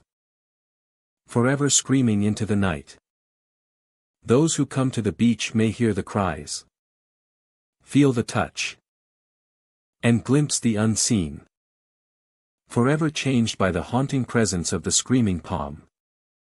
Oahu's coastline is known for its beauty, with waves rolling onto sandy beaches and the moon casting silver light across the water. By day, the island is alive with activity, canoes gliding over gentle waves, surfers riding swells, and the sound of the ocean mingling with laughter. But at night, a different scene unfolds along the quieter stretches of the shore, where the sea takes on a stillness that feels almost sacred. Locals and nighttime visitors alike have reported seeing figures in canoes moving silently across the water. The paddles dip in perfect rhythm, sending gentle ripples across the dark surface. The sound of wood striking water carries far in the night, echoing against the cliffs and reflecting back in an eerie harmony. The figures appear human at first glance, yet there is a stillness to them, an unnatural calm that separates them from ordinary paddlers. Observers note that the figures move with a purpose, gliding along the waves in complete silence except for the gentle slap of their paddles. Moonlight reflects off the water, illuminating fleeting glimpses of faces or shadows, but when approached, the canoeists vanish without a trace. Some report stepping closer, straining to see more clearly, only to find the waves empty, the water smooth and undisturbed as if nothing had been there at all. The phenomenon is not tied to a single location. Where the sea meets the cliffs. Sometimes in pairs, sometimes alone. Moving in silence as though guided by an unseen force. The consistency of the reports over years suggests that this is more than mere imagination or coincidence. The experience is immersive. The moonlight creates a reflection on the waves that makes it difficult to distinguish the canoe from its surroundings. The sound of the paddles becomes hypnotic, a steady rhythm that draws the listener into the moment, heightening awareness of the dark expanse around them. The feeling is at once peaceful and unsettling, a reminder that the ocean at night holds secrets beyond human understanding. Some speculate that the vanishing canoeists are spirits of those lost at sea long ago, returning to the waves that claimed them. Others believe they are guardians of the waters, moving silently to watch over the island's coastline. The echo of the paddles striking water is often described as both a warning and an invitation, a sound that communicates across time and space without words. The atmosphere around the sightings is charged. The water feels colder and heavier, and the night air carries a stillness that is almost tangible. Witnesses report a heightened sense of perception, as if the island itself is aware of their presence and drawing attention to the canoeists on the water.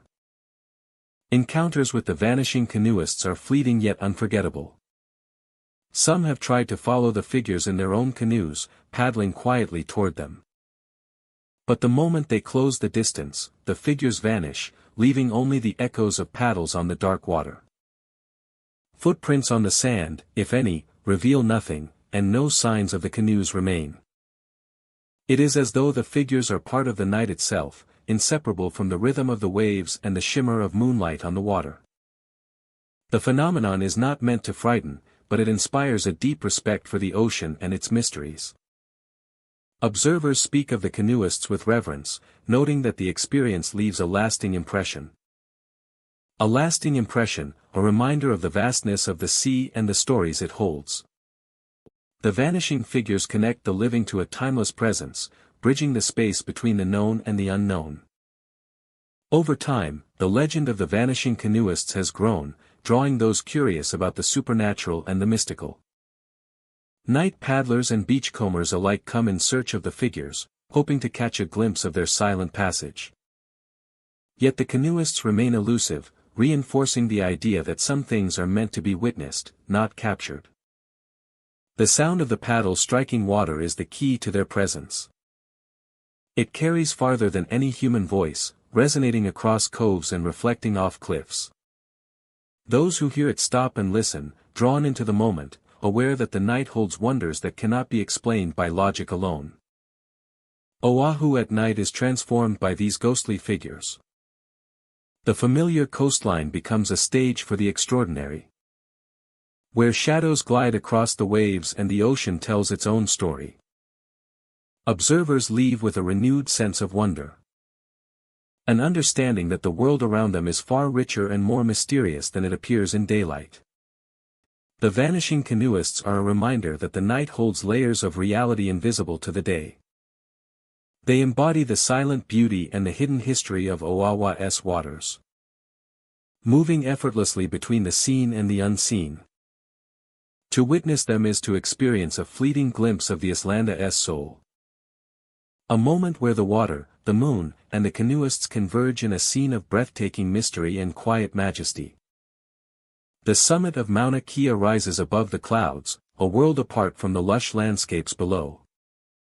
Its slopes are stark, volcanic rock stretching toward the sky, bathed in the shifting colors of sunrise and sunset. Observers who journey to this sacred mountain speak of a presence that lingers in the thin air, a shadow that seems to move with intention. At high altitudes, the air is crisp and quiet, carrying the faint scent of sulfur and ash. It is here, near the summit, that witnesses report seeing a dark figure emerge from the mist. The shape is humanoid yet indistinct, a silhouette that seems both grounded and ethereal. It moves with deliberate pace, as if tracing an invisible path across the volcanic landscape, its form blending with the shadows of the rocks and clouds. Those who have encountered the shadow describe a feeling of tension and awe. The figure does not speak or gesture, but its presence is commanding, drawing the eye and attention of all who stand nearby. The volcanic ash underfoot reveals its passage, footprints appearing as if freshly pressed into the soft surface, only to vanish moments later as wind and time reclaim the earth. The shadow's movement is methodical, circling the summit crater and pausing at the edges where the land drops into jagged depths. Some believe it is a guardian, an ancient spirit tied to the mountain, preserving the sacredness of the site from intrusion. Others feel it is a traveler lost between worlds, wandering where mortals cannot follow, visible only for fleeting moments. The clouds themselves seem to respond to its presence. As the shadow moves, mists swirl and eddies form, wrapping the figure in a veil of mist that both conceals and reveals. Light shifts across the crater, casting long shadows that stretch toward the horizon, accentuating the mystery of the figure and the stark beauty of the volcanic summit.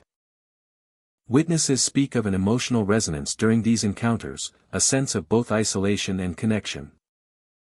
A sense of both isolation and connection. The mountain is already a place of silence, yet the appearance of the shadow adds a profound weight. A reminder that the land holds histories and spirits beyond human comprehension. Observers often feel a chill, not from the wind but from the sense of presence, as if standing in the space between the living and the unknown. As if standing in the space between the living and the unknown. The footprints left behind are temporary yet haunting.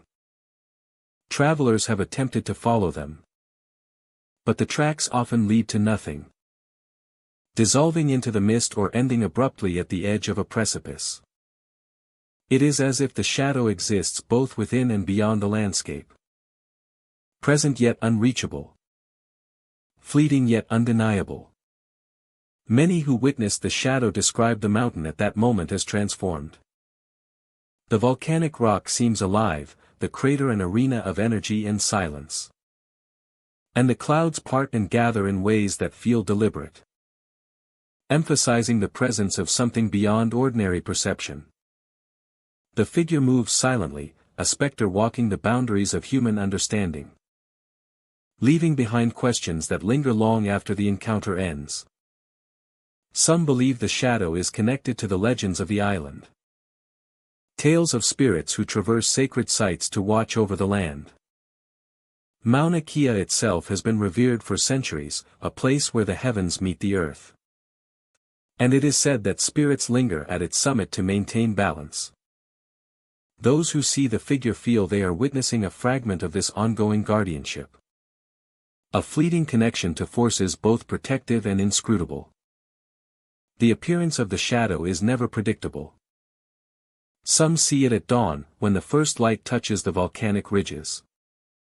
Others encounter it at twilight, when shadows lengthen and the crater becomes a realm of ambiguity. It appears and disappears with the clouds, materializing in a place, then gone in a moment, leaving only the echo of its passage in footprints and in the stillness of the summit. There is an unmistakable beauty in these encounters.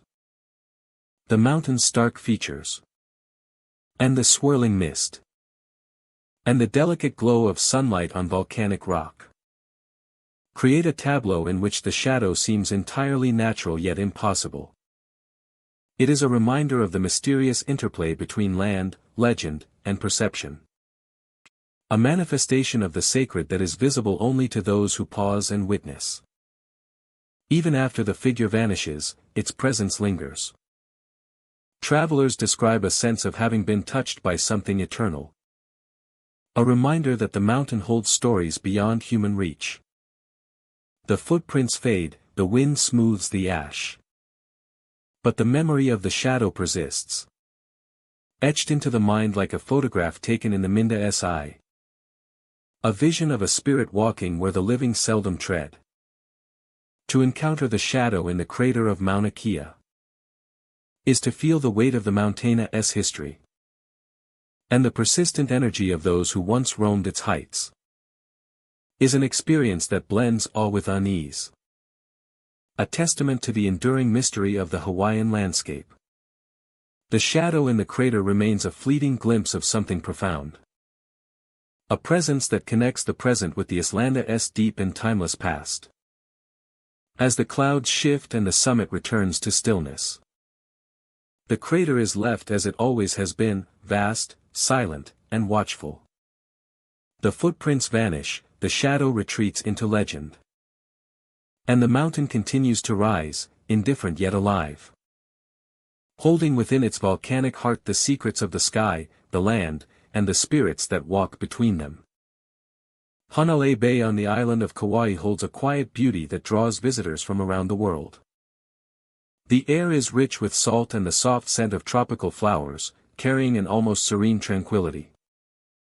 Yet, beneath this calm surface, a story lingers, whispered among locals and travelers alike. It is said that a woman appears at low tide, her figure delicate and slightly translucent, standing where the sand meets the water. Her gaze fixed on the waves as if mourning a loss long past. The tears are not loud, but they carry a weight, an emotional resonance that seems to seep into the air around her. Her presence is subtle, and yet undeniable, a spectral imprint on a landscape that has witnessed centuries of life and memory. The woman's appearance is often fleeting. As the tide rises, her figure fades, merging with the water as if drawn back into the depths. Those who have witnessed her describe a mixture of awe and unease, feeling the intensity of her sorrow without fully understanding its cause. It is not a presence that threatens, but one that invites reflection. A reminder of the fragility of human life and the enduring impact of grief. Locals speak of her as the crying woman of Hanalei Bay. Some say she mourns a lover lost to the sea. while others believe she waits for families swept away by the currents of time. The truth is unknown. And it is this mystery that draws so many to the shore, hoping for a glimpse, an encounter that bridges the gap between the living and the departed. Visitors often describe the experience as surreal. The sun may be setting, casting a warm glow over the bay, yet a chill seems to descend when she appears. The sound of the waves is punctuated by a quiet presence, a subtle tension in the air that hints at something beyond the ordinary. Her form is graceful, movements slow and deliberate, yet imbued with a sorrow that resonates across the sand and water. The crying woman does not speak, yet her story is conveyed through posture and expression. Head bowed, shoulders trembling slightly, she stands at the edge of the ocean as if listening for voices carried on the wind. Those who approach feel an odd mixture of sadness and reverence, as though the woman's grief reaches out and brushes against their own hearts. Many who have encountered her report a profound sense of empathy, a deep emotional response to a presence that is otherwise silent. Some feel compelled to sit and watch the waves with her, sharing in the unspoken sorrow that seems to permeate the air. Others report that the moment passes as quickly as it comes, leaving only the echo of the waves and a lingering awareness of something unseen. Her appearances are most frequent during quiet periods, when the bay is nearly empty and the tide is low. Morning and evening provide the perfect conditions, the shifting light creating shadows that seem to mingle with her form. When the water begins to rise, she recedes, gradually fading into the surf until nothing remains but ripples on the sand. Local stories emphasize respect and quiet observation. A connection to the past and the invisible threads that link memory, loss, and longing. Some say that her grief is eternal, carried on the tides and winds of Hanalei Bay. Each visitor who sees her becomes part of the story, a silent witness to the sorrow that has persisted for generations. Her figure, so fragile and ethereal, is a bridge between the present and the past, a living reflection of memory and the enduring nature of loss. The bay itself seems to honor her presence. The waves move in a steady rhythm. The sand shifts with the tide. And the wind carries soft whispers that may be the echoes of her unspoken lament. The crying woman is both part of the landscape and apart from it. A spectral figure that embodies the emotional history of this coastal place. As night falls, the bay returns to its quiet state, the tide washing away any traces of the day. Yet those who have seen the crying woman carry the memory with them, a haunting and beautiful experience that lingers long after they leave the shore. Her sorrow remains, an invisible current running through the waters, a reminder that some stories never end, and some grief never dissipates. In the end, the crying woman of Hanalei Bay is a symbol of timeless mourning and quiet endurance. She stands at the edge of the world, a solitary figure entwined with the ebb and flow of the ocean. Witnessing her is to confront the weight of loss, to feel the subtle pull of history, and to glimpse the delicate boundary between the living and the unseen. Those who leave the bay often speak of a changed perception, a sense of having touched something beyond the ordinary. The crying woman is not a threat, but a guide to empathy and reflection. A reminder that some presences, though unseen and unheard by many, shape the emotional landscape of a place in ways both profound and unforgettable. Niihau is an island cloaked in isolation, its rugged cliffs rising sharply from the ocean. The winds sweep across the rocky coastline, carrying salt and the distant cries of seabirds. Among these cliffs, travelers and locals alike tell of a presence that cannot be ignored, a creature both awe-inspiring and unsettling. This is no ordinary hawk. Its form is spectral, shimmering faintly in the sunlight, yet solid enough to cast a shadow on the ground below. Its eyes glint with an intelligence that feels almost human, observing every movement along the cliffs. Those who have seen it describe a sense of being guided or warned, as if the bird knows the hidden dangers of the terrain and chooses to intervene. The first reports of the phantom hawk often come from fishermen and hikers. They speak of a screech that pierces the usual cries of the sea and wind, sharp and commanding. When the hawk appears, it is always in motion, gliding in wide arcs, hovering with eerie stillness before rising again, following those who traverse the cliffs with a calculated presence. Observers note that the hawk seems to communicate through movement. The hawk changes direction suddenly, diving toward the rocks. Travelers who pay attention find that its actions often coincide with moments of danger. Loose rocks, steep drops, and treacherous paths seem to become evident under its watch, as though the hawk is subtly guiding footsteps away from harm. At night, the hawk's presence is less visible but no less potent. Its screeches echo in the darkness, haunting and unearthly. Those who camp along the cliffs report waking to the sound, their attention drawn to a shadowy figure circling above. The faint outline of wings in the moonlight is enough to provoke awe and fear, leaving a lasting impression on anyone who witnesses it. Stories of encounters vary. Some claim the hawk follows them for hours, always maintaining a distance yet never leaving their side. Others recount near misses with danger that coincided precisely with the hawk's guidance. One hiker, navigating a narrow ledge, later realized that a sudden gust of wind had shifted their footing, and the hawk's screech had caused them to pause, avoiding a potentially fatal fall. There are also warnings associated with the phantom hawk.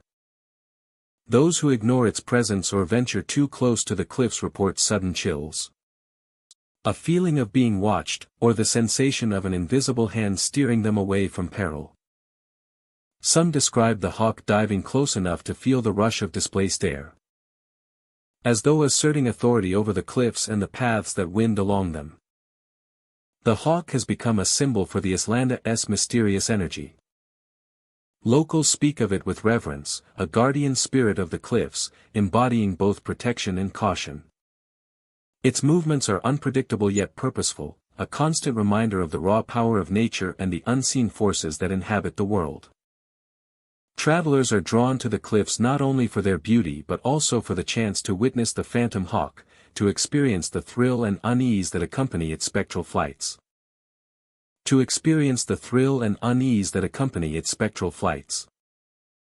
Photographs and recordings are rare, and when attempted, the hawk often appears blurred or faint, as if resistant to being captured. The most vivid accounts remain those of personal encounters, where the presence of the bird is undeniable, commanding attention, and altering perception. Its screech resonates long after it has vanished from sight, imprinting a sense of mystery and awe on anyone who has crossed its path. The phantom hawk is said to appear during certain weather conditions, particularly when clouds hang low over the cliffs and the wind picks up from the ocean. When clouds hang low over the cliffs and the wind picks up from the ocean. Its howling echoing off rock faces and down the gullies. Its form becomes more pronounced against the shifting light, and the screech is louder, echoing off rock faces and down the gullies.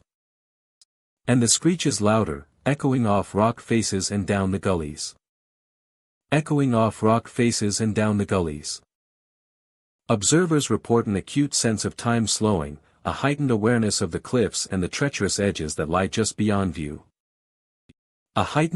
of the cliffs and the treacherous edges that lie just beyond view. In the day, the hawk can be seen soaring effortlessly, wings spread wide against the sky. Its movement is almost choreographed, a combination of patience and precision. Travelers often feel compelled to follow its flight, trusting its guidance across the Iceland's perilous cliffs. The hawk leads without haste, its presence reassuring yet filled with an intensity that demands respect. Encounters with the phantom hawk leave a lasting impression. People speak of the combination of beauty and menace. The way it dominates the skies yet remains elusive. It is a living memory of the island's untamed nature. A spectral sentinel that watches over those who tread the cliffs, reminding them that not all guides are human, and that the natural world holds secrets both wondrous and terrifying. Even when the hawk disappears beyond sight, its impact lingers.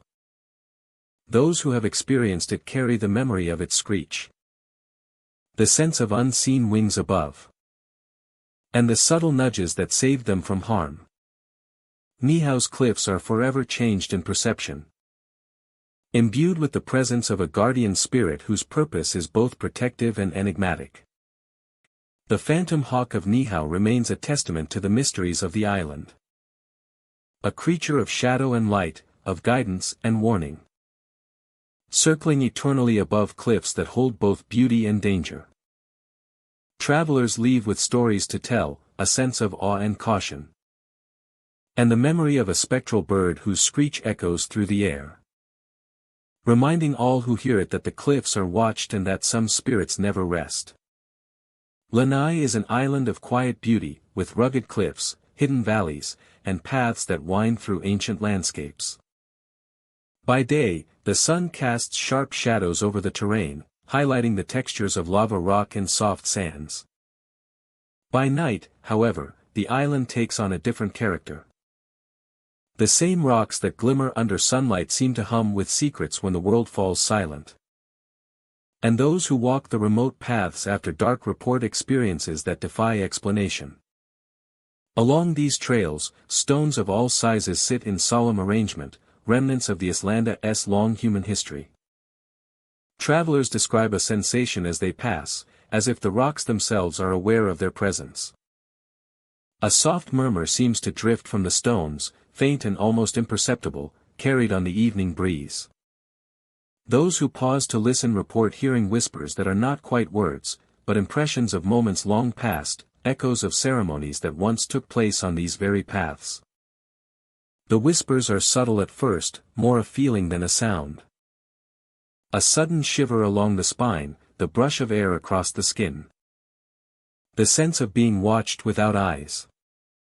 Yet for those who pay attention, the murmurs grow more distinct, forming impressions of chants and rhythmic movements, as if ancient rituals are replaying invisibly around them. Shadows stretch and shift in the corner of vision, never fully materializing, yet suggesting figures in ceremonial motion, moving in harmony with forces older than memory. Lanai's landscape contributes to the sensation. The paths wind between rocky outcroppings and dense foliage, funneling the wind in ways that carry subtle sounds and amplify the smallest movements. The terrain is uneven, forcing the traveler to move slowly and attentively, heightening awareness of the environment. Every step seems to echo against invisible walls, every small pebble that shifts underfoot adding to the rhythm of a scene that exists beyond the ordinary senses. A scene that exists beyond the ordinary senses. Some who have experienced the whispering rocks describe visions that accompany the sounds. Brief flashes of movement, glimpses of figures in traditional dress, or the impression of dancing shapes around fires that are not there. These visions are faint, almost like memories leaking into the present, and fade as quickly as they appear. Witnesses report that the longer they linger, the more the environment seems alive, as if the stones themselves are responding to their presence, inviting observation while remaining elusive. The phenomenon is not dangerous, but it carries a sense of profound mystery. The whispers are subtle, never commanding, never threatening, but insistent in their quiet insistence that the past still resides in the stones. Travelers describe a sense of connection, an awareness of history and the continuity of human experience. The island, through these rocks, communicates its stories without words, leaving visitors with impressions rather than explanations, reminder of forces that transcend time. A sense of awe and wonder. A reminder of forces that transcend time. The locations where the whispers are strongest are scattered. Certain formations, standing stones, and circular arrangements are particularly noted by those who have walked these paths. The arrangement of rock suggests intention, as if set by those who understood the importance of place and energy. Some formations align with the rising sun or moon, and witnesses report that at particular times, the murmurs grow more distinct, resonating with natural rhythms. Many have tried to capture the experience in photographs or recordings, but the phenomena resist such attempts. Cameras fail to register the whispers, and audio devices capture nothing beyond ambient wind and rustling foliage. This imperceptibility reinforces the sense that the experience is personal and intangible, meant to be perceived by presence and attention rather than measured or proven. The island's history deepens the effect. Lanai was once home to native communities who held rituals in secret clearings, marking significant events with ceremonies conducted among these stones. The knowledge of these practices has faded over time. Yet the impressions left behind seem to endure, hidden in the stone itself. For those who walk the paths, there is a sense of stepping into a living memory, where the boundary between past and present grows thin. Visitors often describe an initial hesitation when approaching the Whispering Rocks, a reluctance born not of fear but of respect. The path demands mindfulness, the stones a quiet attention that rewards patience. Those who linger are often rewarded with fleeting insights, the sense of a presence passing through, a momentary vision of ritual, the impression of chance carried by the wind. Each visitor leaves with something different, impressions unique to their experience, yet all share a sense of awe at the subtle power of these ancient stones. Lanai at night is transformed by this quiet magic. Paths that seem ordinary by day become corridors of memory and reflection. The wind carries more than air, it carries stories and the faint pulse of history. The stones, silent witnesses to centuries of human presence, whisper their secrets in a language that transcends words, inviting listeners to engage with the island in a deeply personal and contemplative way. The Whispering Rocks remind those who encounter them of the hidden layers of the world. The island's past is never truly gone, residing quietly in stone and wind, waiting for someone to listen. Travelers leave with a sense of reverence, a recognition that the land itself holds stories beyond sight and sound. The whispers, faint and fleeting, linger in memory long after the path has been left behind, connecting the present to the ancient heart of Lanai in a way that is both mysterious and profoundly moving. The experience of Lanai's Whispering Rocks is a journey of perception and imagination. An encounter with the Islanda's quiet secrets. It is a reminder that some stories cannot be told directly but can be felt. A testament to the enduring presence of human history and the power of the natural world to preserve it. The rocks whisper, the wind carries, and those who listen find themselves part of a story that stretches across time. Ephemeral yet enduring, inviting wonder and reflection on every step of the path. The waters surrounding Molokai are calm and turquoise by day, a picture of serene beauty. Yet as the sun dips toward the horizon, the shoreline transforms. Shadows lengthen across the sand, and the gentle lapping of waves carries a sense of something unseen, a quiet that feels both natural and deliberate. It is along these shores that witnesses have reported the appearance of a canoe moving toward land with no one at the oars. The vessel glides silently over the water, leaving no wake beyond the faintest ripple. Its movement is purposeful, as if guided by invisible hands, drawing ever closer to the beach under the dimming light. Those who see it speak of the first signs as subtle, a silhouette on the horizon that grows more distinct with each passing moment. Observers notice shapes within the canoe, faint outlines of figures that shimmer and blur like reflections in disturbed water. The canoe's approach is unhurried but deliberate. The water around it seems to hold its breath, waves falling away in silence.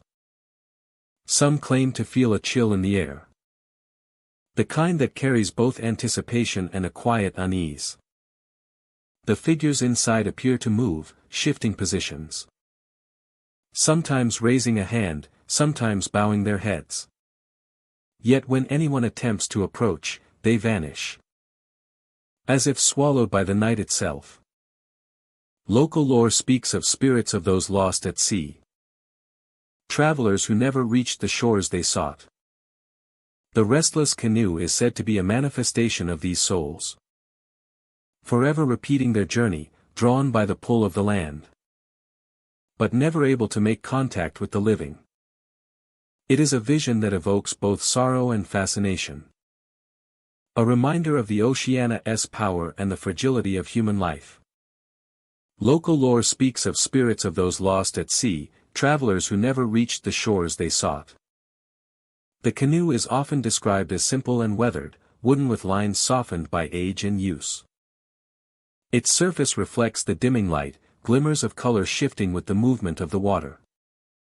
The figures inside appear muted, their outlines hazy, yet they convey a presence that is undeniable. Observers report an intense feeling of being watched, a sense that the figures are aware of those who look upon them, even as they remain beyond reach. As the vessel nears the shoreline, it does not land. The faint outlines of the figures seem to turn toward the land, as if longing to step ashore. Yet they remain confined within the canoe. In a moment, almost imperceptible, they dissolve, leaving nothing behind except the gentle movement of waves and the echo of an emotion too deep to name. Witnesses describe the moment after the disappearance as hauntingly quiet. The air feels lighter, yet the impression of the canoe lingers. Footprints appear to have been pressed into the sand, only to vanish under the tide's return. The shoreline holds the memory of the encounter, a silent record that hints at the presence of something unseen and persistent. Some have attempted to follow the canoe, paddling out toward its vanishing point. Yet it is always just out of reach. The figures are never tangible, the vessel never stationary. Those who witness it leave the shore changed, carrying with them the weight of an encounter that is both fleeting and eternal. The phenomenon has become a part of Moloka'i's whispered stories, shared among locals and travelers alike. Elders speak of the canoe as a reminder of respect for the sea and the spirits who dwell within it. Young visitors tell tales of the shapes within, describing feelings of awe, sadness, and a sense of timeless connection. It is a narrative woven from observation, emotion, and the enduring mystery of the Islanda's coastal waters. The appearance of the canoe is unpredictable, yet those who see it describe a pattern in its presence. It often arrives during twilight or on nights when the moon is low and the stars begin to scatter across the sky. The water is calm, the wind hushed, and the horizon stretches in quiet anticipation. It is in these moments that the veil between the known and the unknown seems thinnest, allowing a glimpse of the restless spirits that continue their journey. The canoe and its figures serve as a reminder of impermanence and persistence. The ocean, the sand, and the sky witness the passage of these ghostly travelers. Yet they remain just beyond comprehension.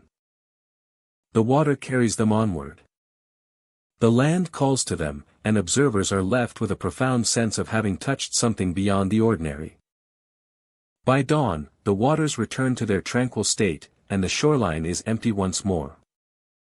The memory of the canoe persists, etched into the minds of those who witnessed it, a vision of motion and silence intertwined. The restless spirits continue their nightly voyage, a floating testament to the lives and stories that the ocean holds, forever present yet always beyond reach, guiding observers into the heart of the Islanda's enduring mystery. Thank you for joining me tonight as we explored the haunted islands of Hawaii. From phantom sailors to crying children, vanishing brides, and ghostly canoes, these islands are alive with spirits and stories. These islands are more than tropical paradises. They are homes of memory, grief, and unfinished stories. Some spirits are playful. Some are sorrowful. Some are terrifying. If you ever visit these islands at night, walk carefully, listen closely, and respect the spirits that linger. Some hauntings are gentle. Some are frightening. And some will follow you, echoing in your memories long after you leave the sand behind. Until next time. Stay curious. Stay safe. And remember. That chill the soul. Even paradise can hide secrets that chill the soul. Until next time. Stay curious, stay safe, and remember that even paradise can hide secrets that chill the soul.